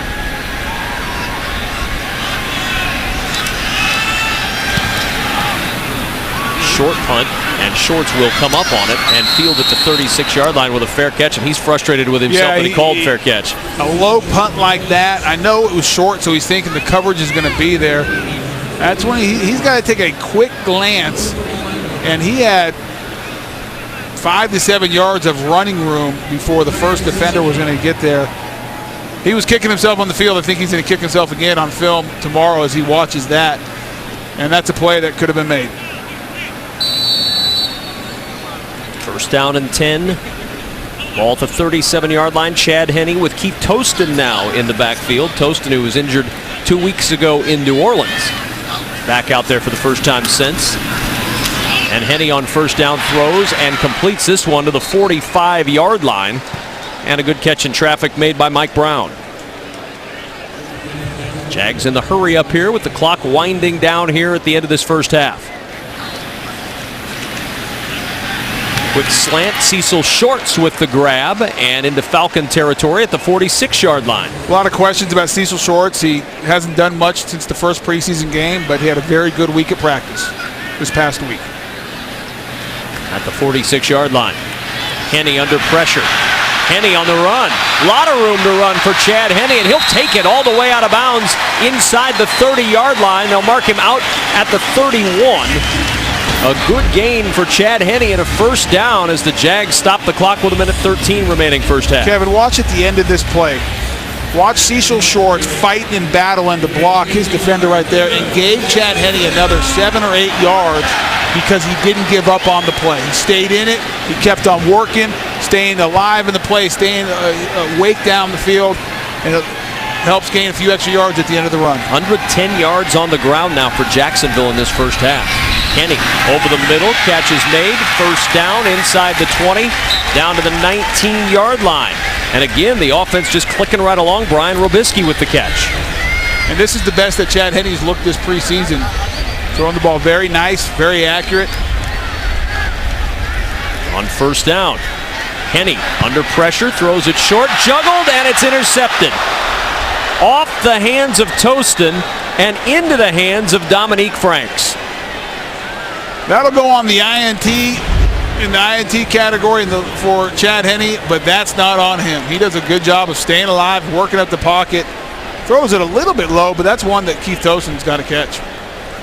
And that's one of those that if you're Keith Toston, you want the ground to open up and swallow you. And on this night where you're making a it's so bid important. For a spot. You're looking for somewhere to hide right now. So 1st down and 10 back at the 12-yard line for the Falcons, and Dominique Davis and company are just going to take a knee and go into the locker room, tied at 7. Just put up a graphic of the total yards, and the Jacksonville Jaguars completely dominating in every category except for the score. It's tied, and a lot of that's because that first play, give the Falcons offense 1st and goal on the 5-yard line. Besides that, it's really been all Jaguars. With that said, Mike Smith not playing any of his starters, so you don't take too much out of the score, especially in this 4th preseason game. This is really a time for a young offense like the Jacksonville Jaguars to get some kinks out before they go up to Minnesota. Saw them play pretty much the entire 1st quarter. And then after that, it's the young guys on both teams, the Atlanta Falcons and the Jacksonville Jaguars, trying to make a name for themselves, trying to make a play on 1st and 2nd down, and special teams trying to make their name known to make a roster. One more half of preseason football to go before the regular season gets underway. Jacksonville and Atlanta tied at 7 at the half. Flash Ticket Exchange. Don't wait. Buyers get in and sellers get paid. Welcome back to Everbank Field in Jacksonville. Kevin Kugler, Tony Baselli, Brent Martineau. Halftime 7-7. Atlanta with the lead over the Jacksonville Jaguars. It was a sloppy start to this ball game for Jacksonville. In fact, the very first play from scrimmage, it did not go the Jags' way. Let's take a look at the highlights. And this was play number 1. That doesn't look like a highlight to me. No, that would be the low light, because the very next play, Atlanta into the end zone. Rodgers breaks the tackle and scoots in. And just like that, before people even got in, it's 7-0. But then the defense was able to stiffen, Tony, and some nice plays. This one from J.K. Schaefer. Yeah, he does a good job of stepping in front of a poor throw, but he catches the ball, holds on to it, and starts off a scoring drive for the Jaguars to get their first points on the board. Jalen Parmalee was the workhorse on this drive and shows a great extra effort. Play was reviewed, but it was upheld. Touchdown, 7 for the Jags. Jags driving late, and then an interception off the hands of Keith Toston. Dominique Franks with the pick for Atlanta, and that thwarted the opportunity for the Jaguars to take the lead. But you can see by the numbers, the Jags have dominated this game statistically. But turnovers, 2 turnovers, that's going to stick in the crawl of Mike Mularkey. That is the nemesis of any team. Probably the biggest stat that determines winning and losing week in, week out in this league is the turnover battle. Now the turnovers right now in favor of Atlanta with a +1 margin. Let's check in downstairs with Brent Martineau. Here with head coach Mike Mularkey. You told us this morning 10 plays was the plan going into this game for the first team offense. They played a little bit more than that. No, they did. They played, I think, around 30 snaps. And, you know, you got a 22-play drive that, you know, in the long run, that's going to be good for us. I mean, that's what we're all about, controlling the ball. Now we just got to finish the drive and make a touchdown out of it. But that's the mentality of this offense, is wearing the defense down. Are you where you want to be, where you hope to be at this time in the preseason, getting ready for the September 9th opener in Minnesota? I think we're ready. There's a lot of good things. You know, obviously a slow start the first 3 plays in all 3 phases. You can't start a game that way against anybody in any game. But I'm very pleased with the end result. I'd like to stick the ball in, but to drive it and do what we did defensively there at the end, I like what we did. Thanks. Head coach Mike Mularkey. Now he has to go watch those bubble guys for the second half. Yeah, for he and his staff and GM Gene Smith, this second half, a very important half of football. Kickoff coming for the Jaguars. It'll be taken about 2 yards deep and brought out. Trying to find some running room upfield is James Rodgers, and he takes it down near the 25-yard line, just shy of the 25, and that's where this Atlanta offense will go to work. First down and 10. When you talk about bubble guys and Gene Smith and Mike Mularkey watching closely, they're watching plays like that. And a perfect example, you talk about the wide receiver. Who's going to be the 5th receiver? 6th, is it Brian Rubitsky? Is it Kevin Elliott? Who's it going to be? Well, Kevin Elliott just ran down on special teams and made the tackle. He's showing, listen, I can do more than just catch the ball. I'm a guy that when you decide who you're going to dress on Sunday, I can contribute to special teams. Davis under pressure, throws it short. Some running room out there. A lot of running room into the secondary and into Jaguars territory goes Smith, and Anton Smith all the way to the 44-yard line of Jacksonville. And that's a play probably designed just to get a nice little screen on first down, hope to get positive yards, set up a second and medium to short. Next thing you know, he isn't touched for almost 30 yards, just racing down the Jaguar sideline. Poor pursuit by the defense. Mike Harris making the stop for Jacksonville. First down and 10 at the 44-yard line of the Jags. Smith again, and Smith tripped up at the 41-yard line, trying to pop through a hole. A couple of Jags able to grab him around the ankles. Jones and Irvin wrapping him up for the stop. We talked about this defensive tackle position being deep on this team. One guy we mentioned we didn't get to talk about much is Jarius Pendleton, the late round pick out of Ashland College. He's fighting for a roster spot, and this is a big second half for the 28-year-old rookie. 7th round pick, 28 years old, has 2 kids, worked a variety of jobs before going back to school and going back to football at Ashland University, and the 7th round pick in this year's draft, as that one goes up the middle to the 39-yard line. Ryan Davis in there, among other Jaguars, helping to make the stop after a 2-yard gain, and it's 3rd and 5 for Atlanta. And watching Jarius Pendleton on that play, he does a good job. He does there what he needs to do. He's a big human being. He's not a guy that's going to flash as much, but more take up a couple blockers, be a 2-gapper, and he stuffed the guard right there and made a pile and allowed Ryan Davis to come from his defensive end position. That's what he needs to do to make this ball play. 3rd down and 5. Dimitri Nance to the left of quarterback Dominique Davis in the shotgun. On 3rd down, over the middle, the pass is deflected and incomplete. Good coverage out there by the Jaguars. Brandon Marshall was the linebacker that was out there in coverage. He was on the backside, and Mike Harris came around the front to bat it away. 2 guys that are both draft picks, 5th and 6th rounders, one out of Florida State, the other Brandon Marshall out of Nevada. And 2 guys that are trying to make this roster and have done a good job in camp. Have flashed at times, probably need a little bit more, be more consistent like most rookies, but overall I think it's positive what we've seen out of them so far. Cecil Shorts back awaiting the punt, standing at the 10-yard line. Shorts tracking this one, it'll bounce at the 5, and it's downed at the 1-yard line. Terrific coverage downfield. Peyton Thompson, the rookie out of San Jose State, was there on coverage for the Falcons. 12:41 remaining in the 3rd. Tied at 7. This is the Jaguars Television Network. Field 7-7 in the 3rd quarter. The Jacksonville Jaguars and the Atlanta Falcons here on the Jaguars Television Network. Kevin Kugler, Tony Vaselli up in the booth. I'm Brett Martineau down here on the sideline with the Jaguars team president, Mark Lamping. And we've talked a lot about the branding of the Jacksonville Jaguars. You're the guy to do that regionally and now globally. Well, regionally is very, very important to us. Now, obviously, Jacksonville is always going to be our most important market, and we need to be very strong here in Jacksonville. But at the same time, to be successful, we need to expand our brand. And, tonight, I really do have to thank all of our affiliates for the great job they've done covering the team and the commitment they've made for some of our ancillary programming going throughout the year. And hopefully it'll pay big dividends in the future. One of the biggest television networks in the NFL in the preseason. You should be proud of that.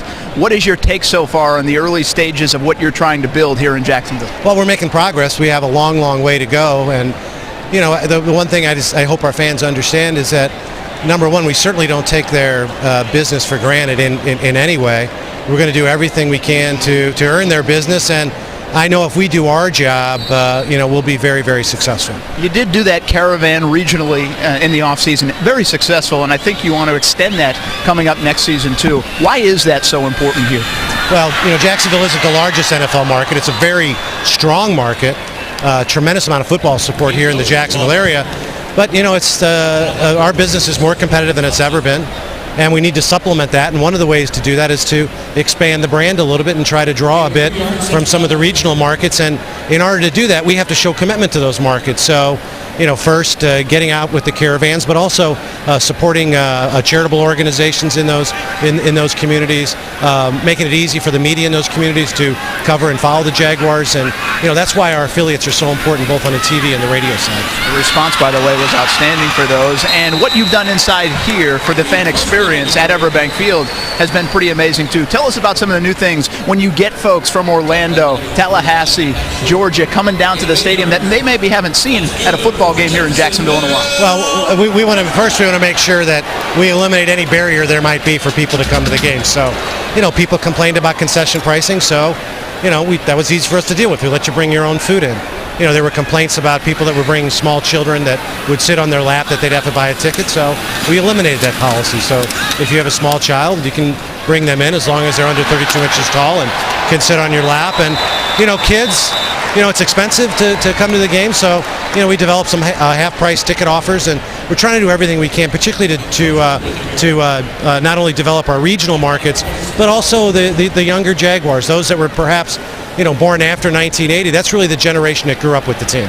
One of the neat things, too, and if you come to a football game here in Jacksonville, you have to go to the beginning of the game before introductions and check out the prowl, where the players walk underneath the south side of the stadium right before player introductions. It's been really well done so far. Well, that's a tribute to Mike Mularkey.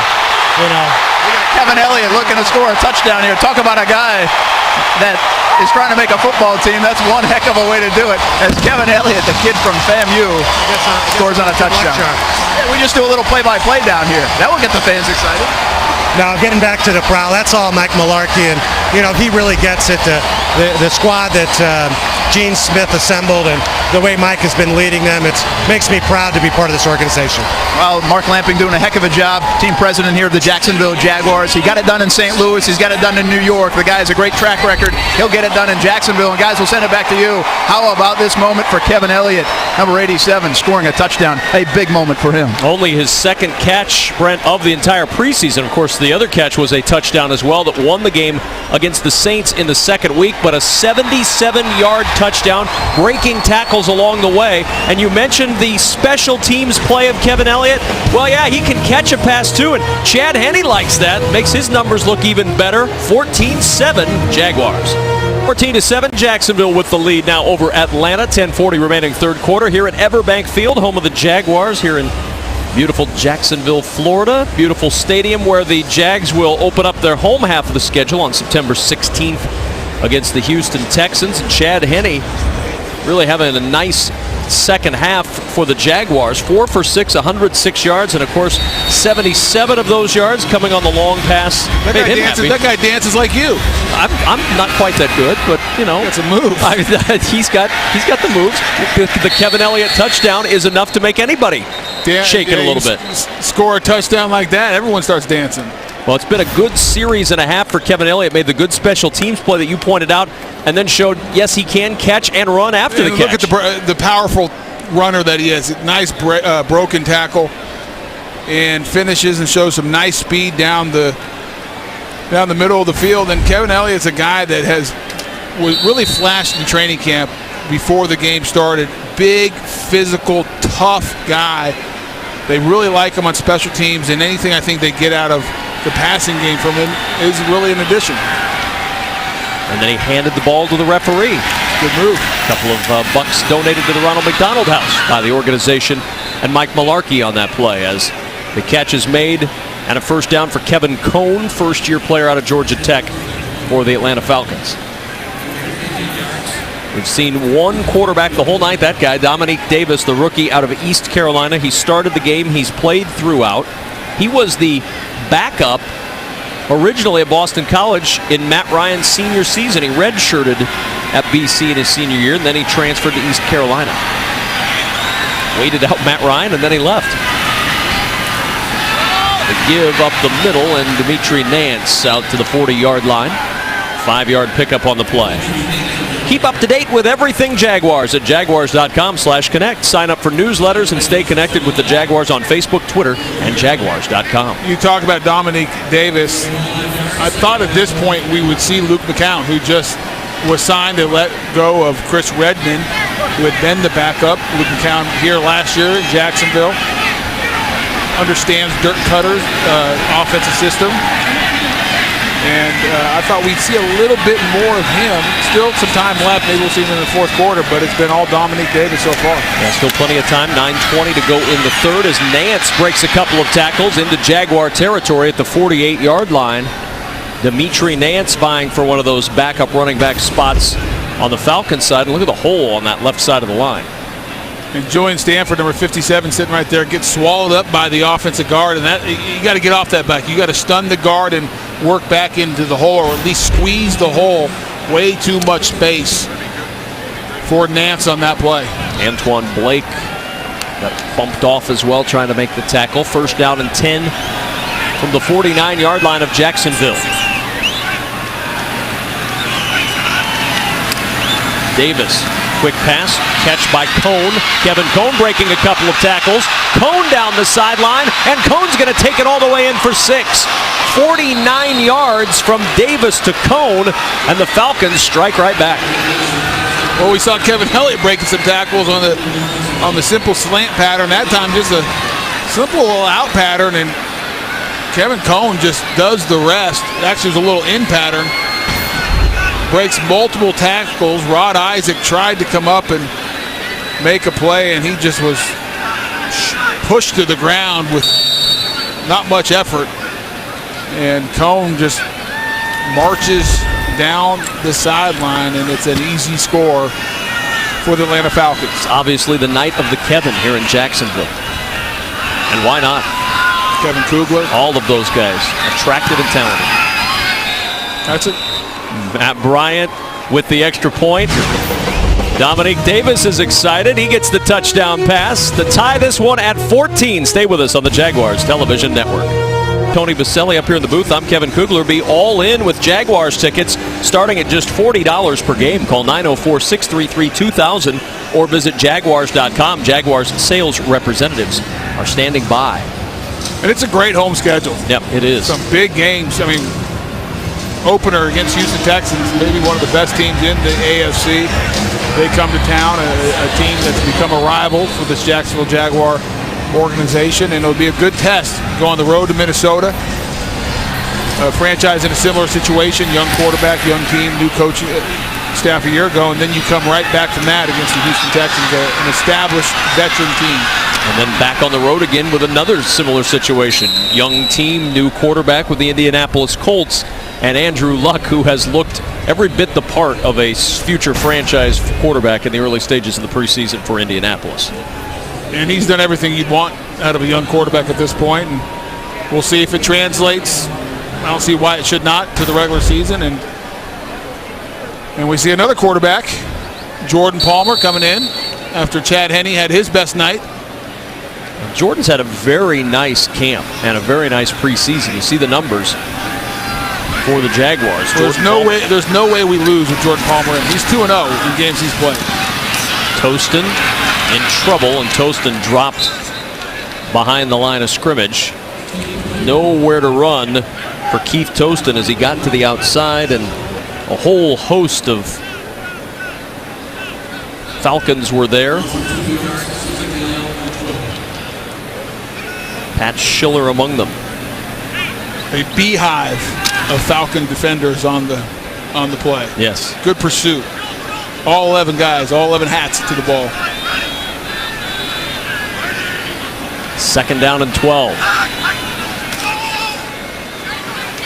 A quick screen pass with blocking out in front and a little bit of room to run. Not much room, though. Demetrius Williams trying to find a chance to advance the football. Another guy who's in that mix at wide receiver trying to make a name for himself in this final half. And you got to believe some of the guys, a guy like Demetrius Williams, what he's fighting for is a practice squad spot. I'm not sure he's up in the 5 or 6 range of wide receivers, but that doesn't mean that the story's over. I mean, you get on practice squads this league, there's a number of guys who are successful now. That's where their career started. Blitz picked up, but the ball thrown toward the sidelines and thrown away on 3rd down. So a 3 and out for the Jaguar offense, and the Falcons are going to get the football back.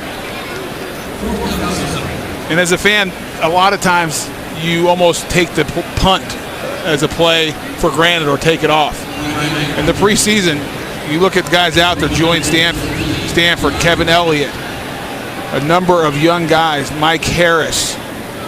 Watch these guys cover this punt and see who gets down there, because this is where a lot of times the difference is made in the final cut. Not to mention a young punter, the rookie Brian Anger, as he punts towards Tim Toon, and Toon will field at the 26-yard line.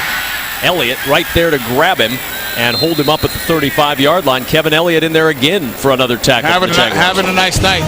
No question about Couple that. Special team plays, big catch, run, touchdown. What a night.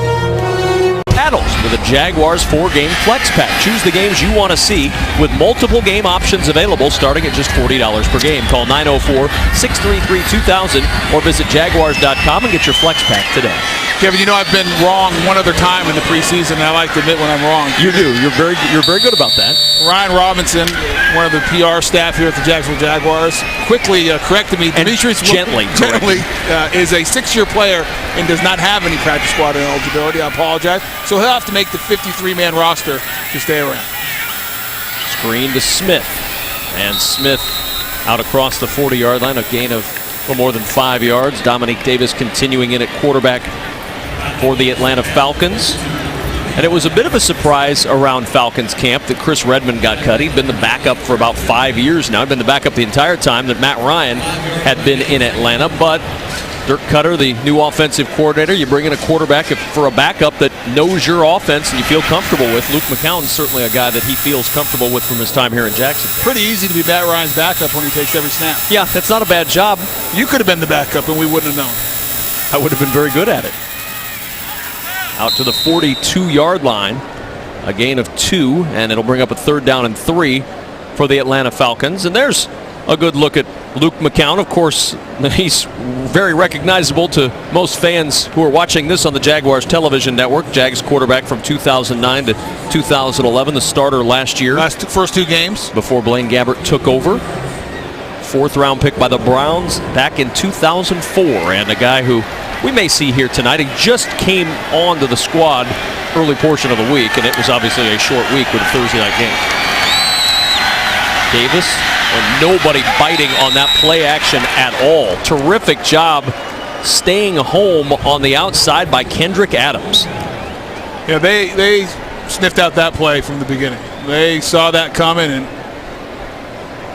Dominique Davis does the exact correct thing. Throw it at the feet, which you're allowed to do in the screen game, and chalk it up as they had you figured out on that one. And sometimes you tip your cap to the other Absolutely. team. That time it was the Jaguars that... You don't like to, but sometimes you have to. Cecil Shorts back at the 15-yard line awaiting the punt. Matt Bosher's punt. Line driving a good one. Shorts going all the way back inside the 5, and that ball out of bounds. And they're going to mark that out of bounds at about the 3-yard line. Tremendous job. They'll mark it officially at the 4. A tremendous punt by Bosher, and the Jaguars pinned deep. You're watching the Jaguars Television Network. 14 alongside Tony Baselli. I'm Kevin Kugler. Brent Martineau down on the field, and Jordan Palmer and the Jaguars offense going to start deep in their own end. The last time they started this deep, they marched 99 yards and scored a touchdown. Of course, 77 of those coming on a pass from Chad Henne to Kevin Elliott. Now they'll start at the 4-yard line. See if Jordan Palmer can lead this Jaguars offense into a go-ahead score. 300 yards total offense tonight for the Jaguars. Shorts in motion. Back to the bottom of the screen, and on 1st down, Tostin the carry. Trying to pick his way up the middle, and Tostin pushing the pile across the 10-yard line. Let's check in downstairs once again. Brent's got a special guest. Guys, yeah, Tyson Alualu right here, defensive tackle for the Jacksonville Jaguars. You know, coming off that knee cleanup in the offseason. First, we got to ask you how you feel. You've been through the whole preseason now. I'm sure you're ready to go for the regular season, but how's the knee holding up? Knee's feeling great. It's been a long process, just trusting what the coaches want me to do during the offseason and during camp. So it just feels great, just ready to go out there and just have a great season. You have to play or be so fired up because you've played somewhat injured the last couple of years. Are you ready to be 100% and be a force with Terrence Knighton in that middle? Yeah, most definitely. Just ready, real excited to play this season on a great knee and just to help my teammates contribute to having some success on the field. We were just talking about the amount of depth that you guys have on the entire defensive line. They're going to have some tough choices to make. Are you excited about the depth that you do have? Yeah, I'm excited because no matter who's in there, I think the coach has done a great job of bringing the right guys in. Whoever's in there, there's no drop-off from the first team to the third team. Whoever it is, everybody's going to give it their best and do well inside. So you have to be stout against the run game, but they want you to get more pressure. This team has to get more sacks, have to affect the quarterback more. Do you think you'll take that step in that direction this season? Yeah, most definitely. I think just the opportunity that we had the past couple of years to gel with each other. We can just kind of understand each other more. So I think it just will help that much. Just understanding more, everybody rushing and just filling the lanes. I think we're a better group at that, so it should be great this season. They'll send them in waves, guys, too. They call them the Rushmen. Joe Cullen's group. Joe Cullen's a wild guy. Back up to you guys.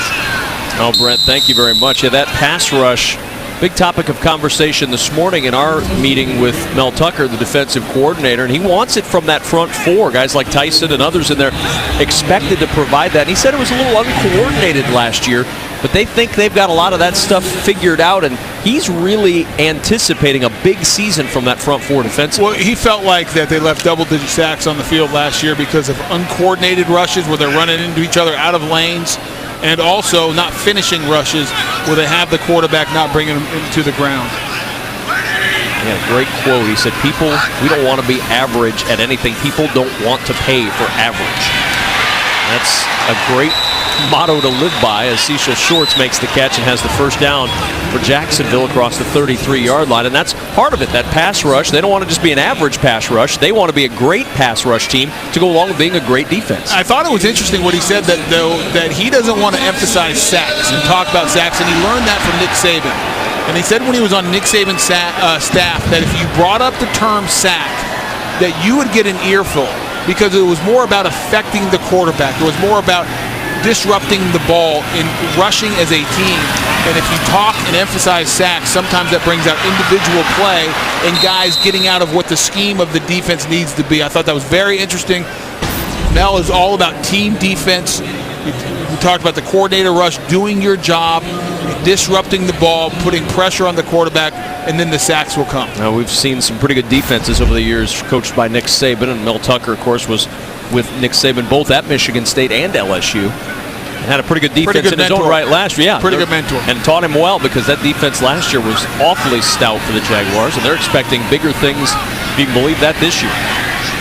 And that pass rush, a big part of it. Second down and 2 from the 41-yard line. Some running room on the outside. Into the secondary goes Richard Murphy.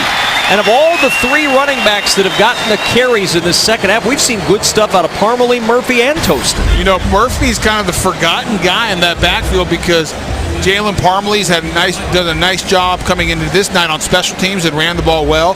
Keith Toaston was outstanding in the preseason before he pulled a hamstring a week ago. Richard Murphy, haven't heard a lot about it, but all of a sudden you see his explosiveness out of the backfield. Parmalee's got 56 yards on the ground tonight. Toaston with 45 yards on the ground tonight, and that nice run from Murphy there. First down and 10 from the 41-yard line. Palmer under pressure. Palmer in trouble, tried to get rid of it, and he did so. Well, that late pressure coming right over from Cliff Matthews. And it's second down. There's the man in charge of the defense, Mel Tucker. Covering his eyes right now. deep in thought. He didn't want to look at offense. I want nothing to do with offense. Just give me defense to think about. Well, he's talking to his staff right now through the headphones and talking about what they're doing and what they want to see and what position they want to put guys in so they can evaluate them on the tape tonight. And this is a long night for this staff, personnel and coaches, because they have to do all their film work and be ready to start making roster moves tomorrow. Yeah, they don't get to go home after this game. They're staying here tonight. Flag down as pushed out of bounds is Demetrius Williams. A first down if it holds, but the flag thrown at the 35-yard line. Yeah, this is a night that don't plan on sleeping much, if at all, because there's a lot of work to do before 5 p.m. tomorrow. Defensive holding, number 48. That penalty is declined. It's first down. Rico Council called for the hold. And a first down for the Jaguars, who continue to move the football. Nice combination of through the air and on the ground for the Jags. And you have to be fairly pleased after that first awful play to start the game, which resulted in the fumble and easy points for the Falcons. Other than that, this offense has looked fairly smooth and a good rhythm. There's Murphy trying to cut it back, but good penetration that time from Atlanta. Getting into the backfield was Peyton Thompson, and he made a nice play. And we'll see the play by Richard Murphy trying to get outside, and you had Colin Colarty trying to kick out that defensive end, and just the play really had no chance from the beginning. Good job by the Falcons defense with leverage outside. They had an extra unblocked defender, and sometimes you just run into a front that you don't have enough guys to block their guys. Can't get a hat on a hat. Second down and 9 from the 26. Palmer to the right side, and a nice catch in traffic near the first down marker, and that's Kevin Elliott. Well, he had two guys flanking him, Tony, and he just ripped the ball out of the air a la Justin Blackmon. I was going to say, we've been talking about Justin Blackmon and his ability to go up there in traffic and make the tough catch, and Kevin Elliott doing his Justin Blackmon imitation, going up there in traffic and snatching the ball out of thin air. End of 3 quarters in Jacksonville, tied at 14. Jacksonville Jaguars football, brought to you by Budweiser. Great times are waiting. Grab some buds. Everbank, Jacksonville's home for banking, lending, and investing. Buy and sell Jaguars tickets at NFL.com/ticket exchange. Don't wait. Buyers get in and sellers get paid. And by Pepsi, the official soft drink of the Jacksonville Jaguars. Fourth quarter about to begin in Jacksonville, Florida. The final quarter of the preseason as the Jaguars on the move to start this fourth quarter with a third down and a yard from the Atlanta 18-yard line. Kevin Kugler alongside Tony Baselli, Brett Martineau down on the field, and on third down, a good job penetrating into the backfield and not a first down for the Jacksonville Jaguars. Getting into that backfield, Jonathan Massaquoi, the rookie out of Troy, who makes the stop. And on fourth down, the Jags will try to go ahead with a field goal. A lot of penetration come from the backside, and usually that's a result of that backside tackle and offensive guard not able to cut off the 3 technique, which is a defensive tackle lined up on the outside of the guard, and the penetration just kills the play from the beginning. Keith Toston has no chance even to get back to the line of scrimmage. 39-yard field goal try for Scobie for the lead. The kick by Scobie is good, and the Jaguars take the lead with 14:20 to play in Jacksonville. A 17-14 advantage for the Jacksonville Jaguars. Can the Jags hang on and finish 3-1 in the preseason? Stay with us on the Jaguars Television Network. Jacksonville with a lead, 14:20 remaining in the fourth quarter. Alongside Tony Baselli with Brent Martineau, I'm Kevin Kugler. Why not try some Jaguars group therapy this season? Bring your team of 10 or more and receive special group rates from $40 per seat. Call 904-633-2000 or visit Jaguars.com. So the field goal gives the Jags the 17-14 lead, and now rely on that defense to get a stop. Get out of here with a 3-1 record in the preseason, and a lot of things to feel good about going into that opener on September 9th at Minnesota. It'll come out to the 20-yard line where the Falcons will start first down and 10. And you heard Mike Mularkey at halftime with Brent. There were a lot of good things to take from that offensive unit after that ugly first play that resulted in the 5-yard touchdown the other way for Atlanta. A lot of good things to take out of this game for the Jaguars tonight. Well, a 22 play drive was outstanding. I mean, being able to control the ball that way, as Mike said, the one thing they did not do, they didn't finish it with a score, but it's good work. It's good conditioning to get those big guys moving around out there, getting used to those long drives in the heat. Something that should be an advantage once the regular season starts and they have home games here in Jacksonville. Very nice play there by Brandon Marshall, the rookie out of Nevada, who makes the tackle in the open field. It is second down and 10 now for the Atlanta Falcons, and we are happy to have with us a gentleman who's going to have a very late night tonight and a very long day tomorrow for sure. Gene Smith, the general manager, joining us here of the Jacksonville Jaguars. And Gene, this is, I know, I got to imagine anyway, I've never been a GM, but I have to imagine this is among the least favorite parts of your job. Your job is tasked to put a 53-man roster together, but it's got to be a difficult task when you've got a lot of guys who are playing some good football right now. It is difficult because you're dealing with human beings, certainly, and you got 90 guys that go to camp with you, and it gets down to 53 in an 8-man practice squad. So obviously tonight and tomorrow will be very busy with some of the things that need to take place with the roster moves.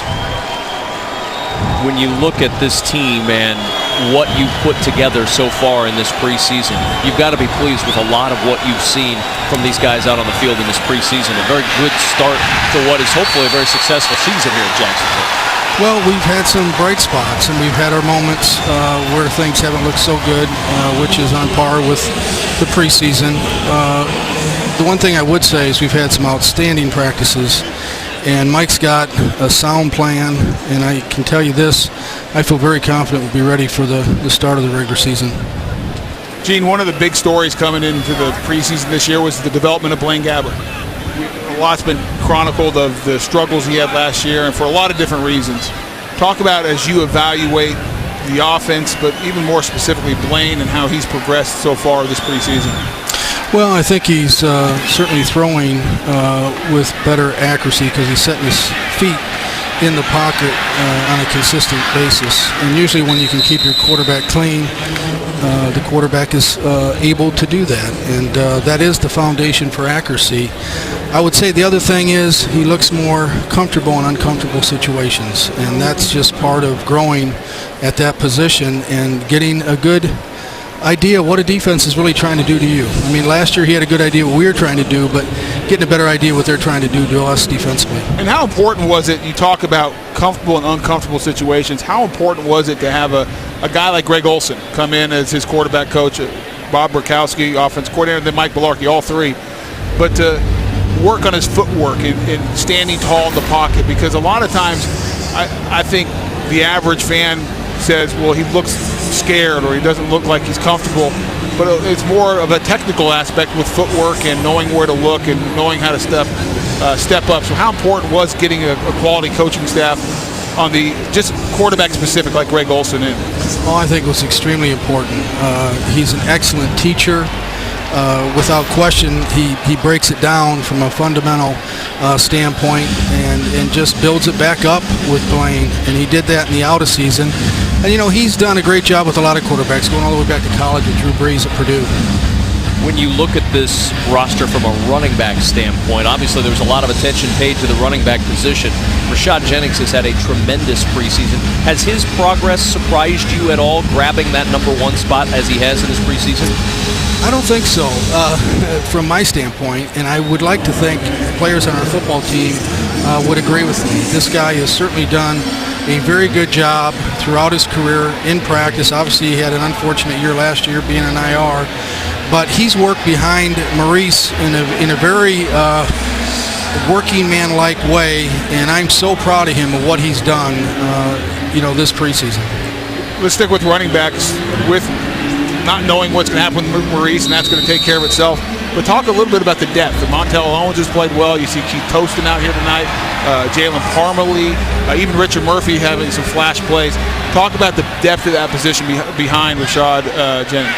Well, we got a number of capable players. I think it's a strength in numbers group. I think they've all taken advantage of their opportunities. You know, obviously Montel's not playing tonight, but you saw what Parmalee, what Toston can do. And then, like you say, Richard Murphy came in, had a couple of nice runs. But I like what the whole group has done, and certainly Maurice is a great player. And to see some of these guys out here through the course of the preseason to step up in his absence is really great to see.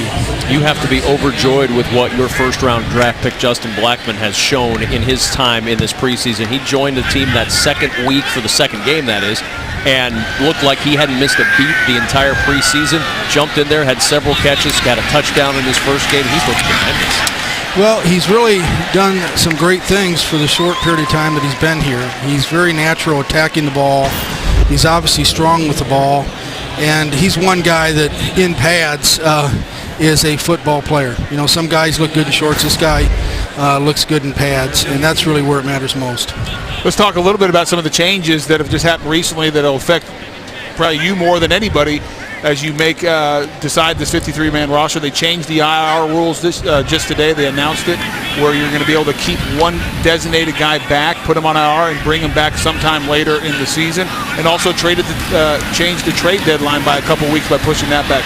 How will those two, specifically the IR rule, change how you address the 53-man roster as you look at it? Well, first, if you've had a player that you put on IR up to this point, going back to the start of training camp, you could designate someone. Usually it's going to be a frontline starter that you'd like to have back at some point, and certainly the quarterback position for teams that are clearly built to be playoff contenders, that's a prime position that you want to have a chance to get back if you had a guy hurt like Houston a year ago. But from this point on through 9 o'clock tomorrow, you really can't put a guy on until after 4 o'clock on Tuesday in terms of designated player that you want to bring back. So we'll come back and talk more about that, Gene, in a second as we go to break. Yep, short timeout. You're watching the Jaguars Television Network. Remaining in the fourth quarter, alongside Tony Baselli, I'm Kevin Kugler at Everbank Field, joined by Gene Smith, the general manager of the Jacksonville Jaguars. Before we went to break, you were explaining the changes in the rules that affect you from an IR standpoint and also from a trade deadline standpoint. Right, going back to the IR situation, the NFL put a rule in effect today that from training camp till today, if you had a player you put on IR and you want to designate, you can still do that. But from today through 9 o'clock tomorrow, when the final cuts are in, you, in essence, can't do that. You can't get a spot and get an additional player. You got to wait till after 4 o'clock on next Tuesday to do so. And at that point, you can do it at any time. And the guy can come back and start practicing in 6 weeks and then playing in 8 weeks. But once you designate that one player, that's the only player you can do. And then the trade deadline is moved back 2 weeks. So you could maybe see more trading this year because teams that maybe are struggling, maybe they'll be moving some players. Who knows? But that's the preliminary thinking. So going back to the IR rule, my guess is the strategy would be you hold on to that spot as long as possible. So if one of your frontline guys goes down for a 6-week injury or something like that, you can pull him off, fill that roster spot, but then still bring him back later. That's exactly right, Tony. And so I think, players, you hope they all stay healthy, your starters, but if somebody goes down at a position that certainly you don't have a lot of depth or a position that can truly impact the game more than some other positions, that's the guy you would designate. Is there a guy that you can think of from last year that would have been applicable here? I mean, was Rashad's injury one that maybe would have been a situation where he would have been potentially that guy? I think that's a good example. Certainly the guy I cited a year ago for Houston, Matt Schaub, would have been a player of note. So again, we'll see how it plays out, but I think it is a positive without question. Let's move our attention away from, as one of the Atlanta Falcons players is being looked at on the field, away from the players, and let's talk about this coaching staff a little bit. You hired Mike Mularkey, you and Shad Khan. That was obviously a big move. Talk a little bit about what you've seen and the changes of how this team operates and the coaching staff and kind of your preseason assessment of how Mike Mularkey and his staff have done. Well, when you see them out on the field, they look like they've been working together for five years. Very good blend of some young ascending coaches, I would say, and some very experienced veterans in the league. So from a overall brain trust standpoint, I think there's a lot of ideas. There's not a lot of egos, and certainly Mike is a guy who commands a lot of respect because he gives it. But from my standpoint, in terms of shaping the talent and preparing us to win, I feel very confident in this group. Give us a little bit of a behind-the-scenes look. Obviously, not no one specific, but the process, because I think a lot of fans sit back and say, how does this work? Is it just Gene going back and going through the roster? Did Gene and Mike sit down and talk? Is it the entire staff? How does that process work as you guys decide who this 53-man roster is going to be? Well, it's scouts and it's coaches, and certainly we went through the entire out-of-season. I got to the preseason, which encompasses, training camp and the preseason games, and you grade them in practice and you grade them in games. Certainly now with 90 players, you don't get as many reps or opportunities in the games as what you got with an 80-man roster, but you got to take it all, and certainly the games are weighted more, and so it's a we process, and certainly in the end tonight it'll be Mike and I sitting down and certainly making final decisions. And as we've talked about, a lot of those decisions really don't come down to what they do offensively or defensively, but it's filling out that 53-man roster, who's going to be up on game day, which really goes to special teams. Who can contribute there? I got to believe special teams coordinator John Bonamego is lobbying, trying to get as many of those guys as he can. That has to be a tough decision because you weigh the offense and defense, but then you have special teams as well. Tony, you're right on it. Clearly a guy that can get in your game day 46 can have a better chance to make your 53. And versatility equals value. And you see some of these guys that'll be backup or key role players being a four-core special team player, and that brings a lot of value to your football team. 3rd down and 16 for the Falcons, and a pass that's low and incomplete, and Atlanta's going to have to punt it away. 8:37 remaining in the 4th quarter. Gene Smith is our guest. He is the general manager of the Jacksonville Jaguars. Safe bet, though, that this is not a night where after the game you go out for a leisurely dinner with your family. This is a late night in the Jaguars offices for you, correct? It is. You got to watch the game, and I like to say, study it because we do have some positions where they're close. And I can tell you this: it's not just about making the 53. It's about what I call the developmental squad. I know the league calls it the practice squad, but we want to get a return on our time investment in these players, and I really feel that's very important as well in this 4th preseason game. Gene, thanks for the time. Appreciate it. We know you have a long night. I know it's not your favorite time of the year, but I'm sure what we've seen so far, done a great job, and we look forward to seeing the 53-man roster when it comes out. Thank you, Tony. Thank you, Kevin. Gene, thank you. You're watching the Jaguars Television Network. Player of the game. A lot of choices tonight, but Jalen Parmalee is our Bueller player of the game. 56 yards and a touchdown tonight. And Jalen Parmalee here with the touchdown run to seal the Bueller player of the game for the Jacksonville Jaguars. Well, if you're going to be the player of the game and you're trying to fight for a roster spot, 4th preseason game is as good a time to do it as any. Jaguars with the football and the lead, 17-14. And on 1st down, handoff to Richard Murphy. And Murphy has had a couple of nice runs tonight. Picks up 8 over the right side to the 38-yard line. Jags closing in on 400 yards total offense, and a pretty good performance tonight from this offensive unit, both the first team and the backups that have come in from the 2nd quarter on. Well, it's been steady, and you see the balance that they have. 187 yards rushing, 204 yards passing. A good mix, good physical blocking and running, and some big plays through the passing game when they needed them. 2nd down and 2. Murphy again to carry, and a 1st down just shy of the 45-yard line. Well, that's going to be a tough task at that running back spot because Parmalee's looked good. Murphy's had some moments. Tostin has looked good throughout the preseason. I don't envy the coaches having to make that decision. No, it's a tough decision, and then you have to plan for Maurice Jones-Drew coming back. I mean, I got to believe he comes back. I know we haven't spent much time in the preseason talking about it, but we're now talking about the leading rusher holding out all of preseason, week 1 around the corner, where all of a sudden game checks are in effect being lost. I got to believe he's here soon, and that even shakes it up more.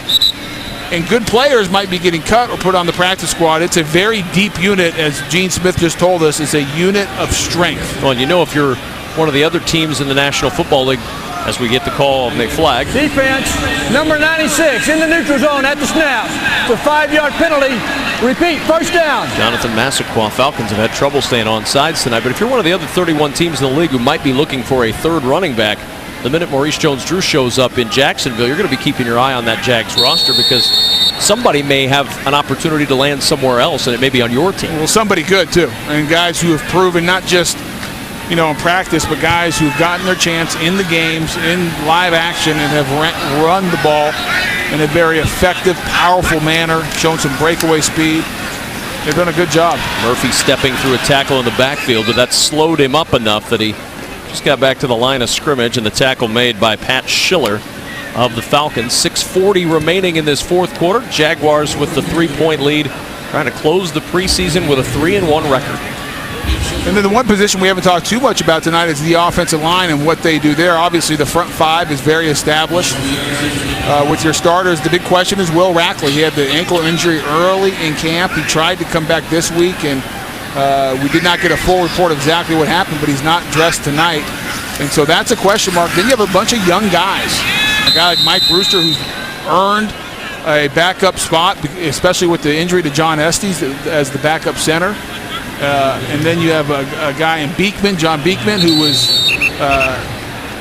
Josh Beekman, who was out of football coaching, I think at Eastern Kentucky. Yeah.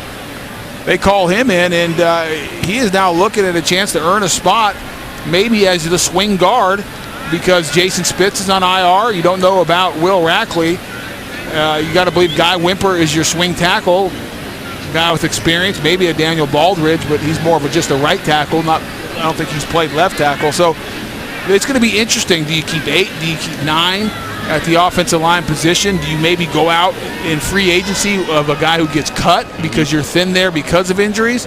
It'll be interesting to see what they do with the big guys. Falcons tending to an injured player, Soesi Tuamone is down on the field. And speaking of down on the field, there are some questions about tight end, but not with this guy. Mercedes Lewis standing by with Brent. That's right, Mercedes Lewis, tight end of the Jacksonville Jaguars. Of course, the head coach, Mike Mularkey, is a former tight end, and everybody talks about how it's a tight end-friendly offense, but not in a pass-receiving way all the time. You got to block first, and that's your forte. Yeah, I think, obviously when Coach Mularkey first got here, we had a little conference about what's expected of the tight end position, and it's things that I'm already accustomed to. I love blocking. Obviously I love catching the ball and scoring touchdowns, but if I can get a good blocker, pancake a guy, that's just as good as catching a long pass for me. So it works for me either way. You've been around here a long time now. Can you just talk about this offense and the weapons that you now have? Not to slam anything from before, but this looks a lot different in terms of the wide receivers. The quarterback is progressing. You really do have a lot of weapons. Without a doubt, I think first and foremost, the volume of this offense. I mean, there's so much in the offense. A lot of options. A lot of guys would be asked to do different things that maybe they haven't done in the past, but the things that are going to help us out. And so, we've taken the bull by the horns and doing whatever is asked of us, and believing in the process. And today you saw some fruit from our labor today with the young guys out there making plays, and that's what it's all about. So I'm excited to see that. What's your take on Blaine Gabbert? Year 2, he had the offseason. He's looked very good in the preseason. Are you seeing the same thing in practice and in these games and on film? Without a doubt. He plays the way he practices. From year 1 to year 2, he's made a huge jump. I'm proud of him. I think, when he first got here, his confidence wasn't a question. He had the confidence. I just think that experience, and in this league you need that. And some quarterbacks may come into different situations, and he definitely came into a different situation with the coaching changes and starting quarterback being cut and just thrown right into the fire. And with the kind of year we had just inside the building as well, it was tough on everybody. So for him to go in there and play like he did, and obviously he grew from that and learned from that, and you see that out here, so it's pretty good. A couple of years ago, you really took a leadership role on this football team. You must be impressed with the leadership of Mike Mularkey and the little things that we see inside this building. Does that get you excited? Of course. I think leadership starts from the top to the bottom. And Coach Mularkey is our leader out here on the field. And, since he's walked in here, he's instilled what he values. And like I said, everybody's just pulling in the same direction. We're going to continue to do that. We want to win championships here. And championships are built not just on the field, but off the field too. So it's exciting to be a part of it. Your good buddy is Maurice Jones-Drew. He's still not here. Are you okay with what you've got going into the opener without number 32? We got to. We got to roll. Obviously Maurice is a spectacular player. You know what I mean? And I played, on a team with him 7 years. You know what I mean? And that's just in the NFL, not even talking about college. So, it sucks that he's not here right now. But we got to roll. I'm hoping that he hurry up and gets back though. By the way, Tony Baselli was mad up in the booth. UCLA winning tonight, 12-0. That'll make you and Mojo happy. Oh, is that right? Well, yeah, I need to talk to Zach Potter. Who they play? Rice? Yeah. Boy, now I don't know. I'll have to set it up to them and ask them. Thanks, man. Okay, either Rice or Nebraska, because Zach Potter wanted to bet me that UCLA would lose to Nebraska, so I'm hoping it was Nebraska first. All right, guys, back up to you. There's Mercedes Lewis, the UCLA alum. And there is a touchdown from Richard Murphy. It's Rice, by the way. They play Nebraska and lose to Nebraska next week, not this week. Yeah, I hate to break it to Mercedes, but it's a 1917 game now. They've blown a 19-0 lead. But that's what the Bruins do. But let's talk about what the Jaguars do, and that's Richard Murphy going off tackle and sealing the fate of this third preseason game. A very nice job by the young guy of cutting back, and good job of seal blocking that backside, and he walks into the end zone. And a very nice drive. Toasted and Murphy carrying the bulk of the load on that drive. And the Jags really putting the cherry on top of this one as the extra point from Scobie is good. And with 3:21 remaining in the fourth quarter, the Jaguars now have a 10-point lead as we watch the touchdown again. A ground drive and a ground gain for Richard Murphy as he goes in for 6. Well, it doesn't get much easier than that. And you can see the number 26 for the Atlanta Falcons, Charles Mitchell, just flying up the field. I don't know what he is looking at, but I'm glad he was looking at the wrong thing, because Richard Murphy went right underneath him and waltzed directly into the end zone. And as you said, put a cherry on the top. 10-point lead with 3:21 left. It should be all Jaguars for the rest of the night, and they can finish it off. That's a 3-1 preseason, and if you're Mike Mularkey, you got to be pretty happy about that. Yeah, and you've gotten the taste out of your mouth that was left in there last week by that ugly loss on the road at Baltimore. That game didn't go at all the way the Jaguars wanted it to go, and they came back, went back to work and practice this week, and they come out on top in this one 24-14. And I love what Mike Mularkey said. He said, listen, great teams take losing personal, and we'll find out how this team responds. And he said they responded very well in practice. Tough to tell in the game because you have so many different combinations of guys playing, but they played with some pride after a tough start and ended up winning the ball game. And listen, winning's always better than losing. I don't care when it is. Heck, you can be in practice. I'd much rather beat the guy across from me than get beat. Absolutely. You leave the stadium tonight, you feel better with a win than you do when you left Baltimore last week. Kickoff into the end zone. It'll be down for a touchback, and the Falcons will come out to the 20-yard line. First down and 10. It's time now for our Bud Light play of the game, and there is the man who starred in the play of the game, Kevin Elliott. How about 77 yards of the Bud Light play of the game? And Kevin Elliott can make an argument with Jalen Parmalee. They could wrestle over the play of the player of the game as well, because both of them were outstanding. That is definitely the Bud Light play of the game. Big time play, 77-yard. Just a simple slant route. Kevin Elliott does the rest, but what is just as impressive is what he's done on special teams tonight, making plays, being noticed, and it's going to be very difficult for him not to make this ball club after his performance tonight. Yeah, both on special teams and on offense, as the catch is made for a good gain out on the right side. Lamarck Brown, a 9-yard pickup, just shy of the 30-yard line. And that's a young man who's undrafted free agent, rookie, out of FAMU, just up the I-10 highway in Tallahassee, and he's done an excellent job since he got into camp. First down for the Falcons as they attack quickly. The tackle made out in the open field by Joshua Jones, the undrafted rookie out of Elon. And Joshua Jones, a guy who flashed at the end of training camp as well, was challenged. All the linebackers were challenged by Mike Mularkey, and Joshua Jones probably answered that challenge as well as anybody and played at a different speed. And it's intercepted, second interception of the preseason for Antonio Denard. And a guy, you know, I don't know if that's enough to make the ball club, but I'll tell you one thing, as a coach, you pay attention to guys who are around the football. Guys who just have a knack for making plays, and that's the second interception, and yes, it's a tip ball, and you look at the play and will say, well, you know, anyone could do that. He got lucky. Well, I'm just telling you, there's something about it. You look around, whether it's college football, high school football, the NFL, certain guys just make plays. I don't know if they're luckier than everybody else or they're just better than everyone else, smarter, but they're in the right spot at the right time. And so far in the preseason, Antonio Denard's a guy that's done that, and maybe he can slip on the developmental squad, practice squad, or he's definitely trying to make a name for himself. Carry on the right side for Richard Murphy, and at this point, the Jaguars are, I think they've seen probably about all they want to see or need to see in this game. They're just going to try to... I think Mike Smith, the Atlanta Falcons head coach, will start using timeouts? I hope not. I don't think so. Well, and the game started so ominously for Jacksonville. That first play, the fumble, the next play, Atlanta takes it in for a touchdown. 16 seconds into the game, you're down 7-0. And after the ugly way it started, it ended pretty well for Jacksonville tonight. 2 minutes to go, Jaguars by 10 at home. Jacksonville 24, Atlanta 14. 2 minutes to play, fourth quarter here in Jacksonville. The Jaguars have just launched the new and improved Jaguars Rewards program, where all Jaguars fans can now take advantage of online savings and discounts just by signing up at rewards.jaguars.com. Don't miss out on your Jaguars Rewards. Activate your Jaguars Rewards online at rewards.jaguars.com. Kevin Kugler alongside Tony Vaselli. Brett Martineau down on the field. 10-point lead for the Jags with 2 minutes to play here in Jacksonville. Murphy to carry.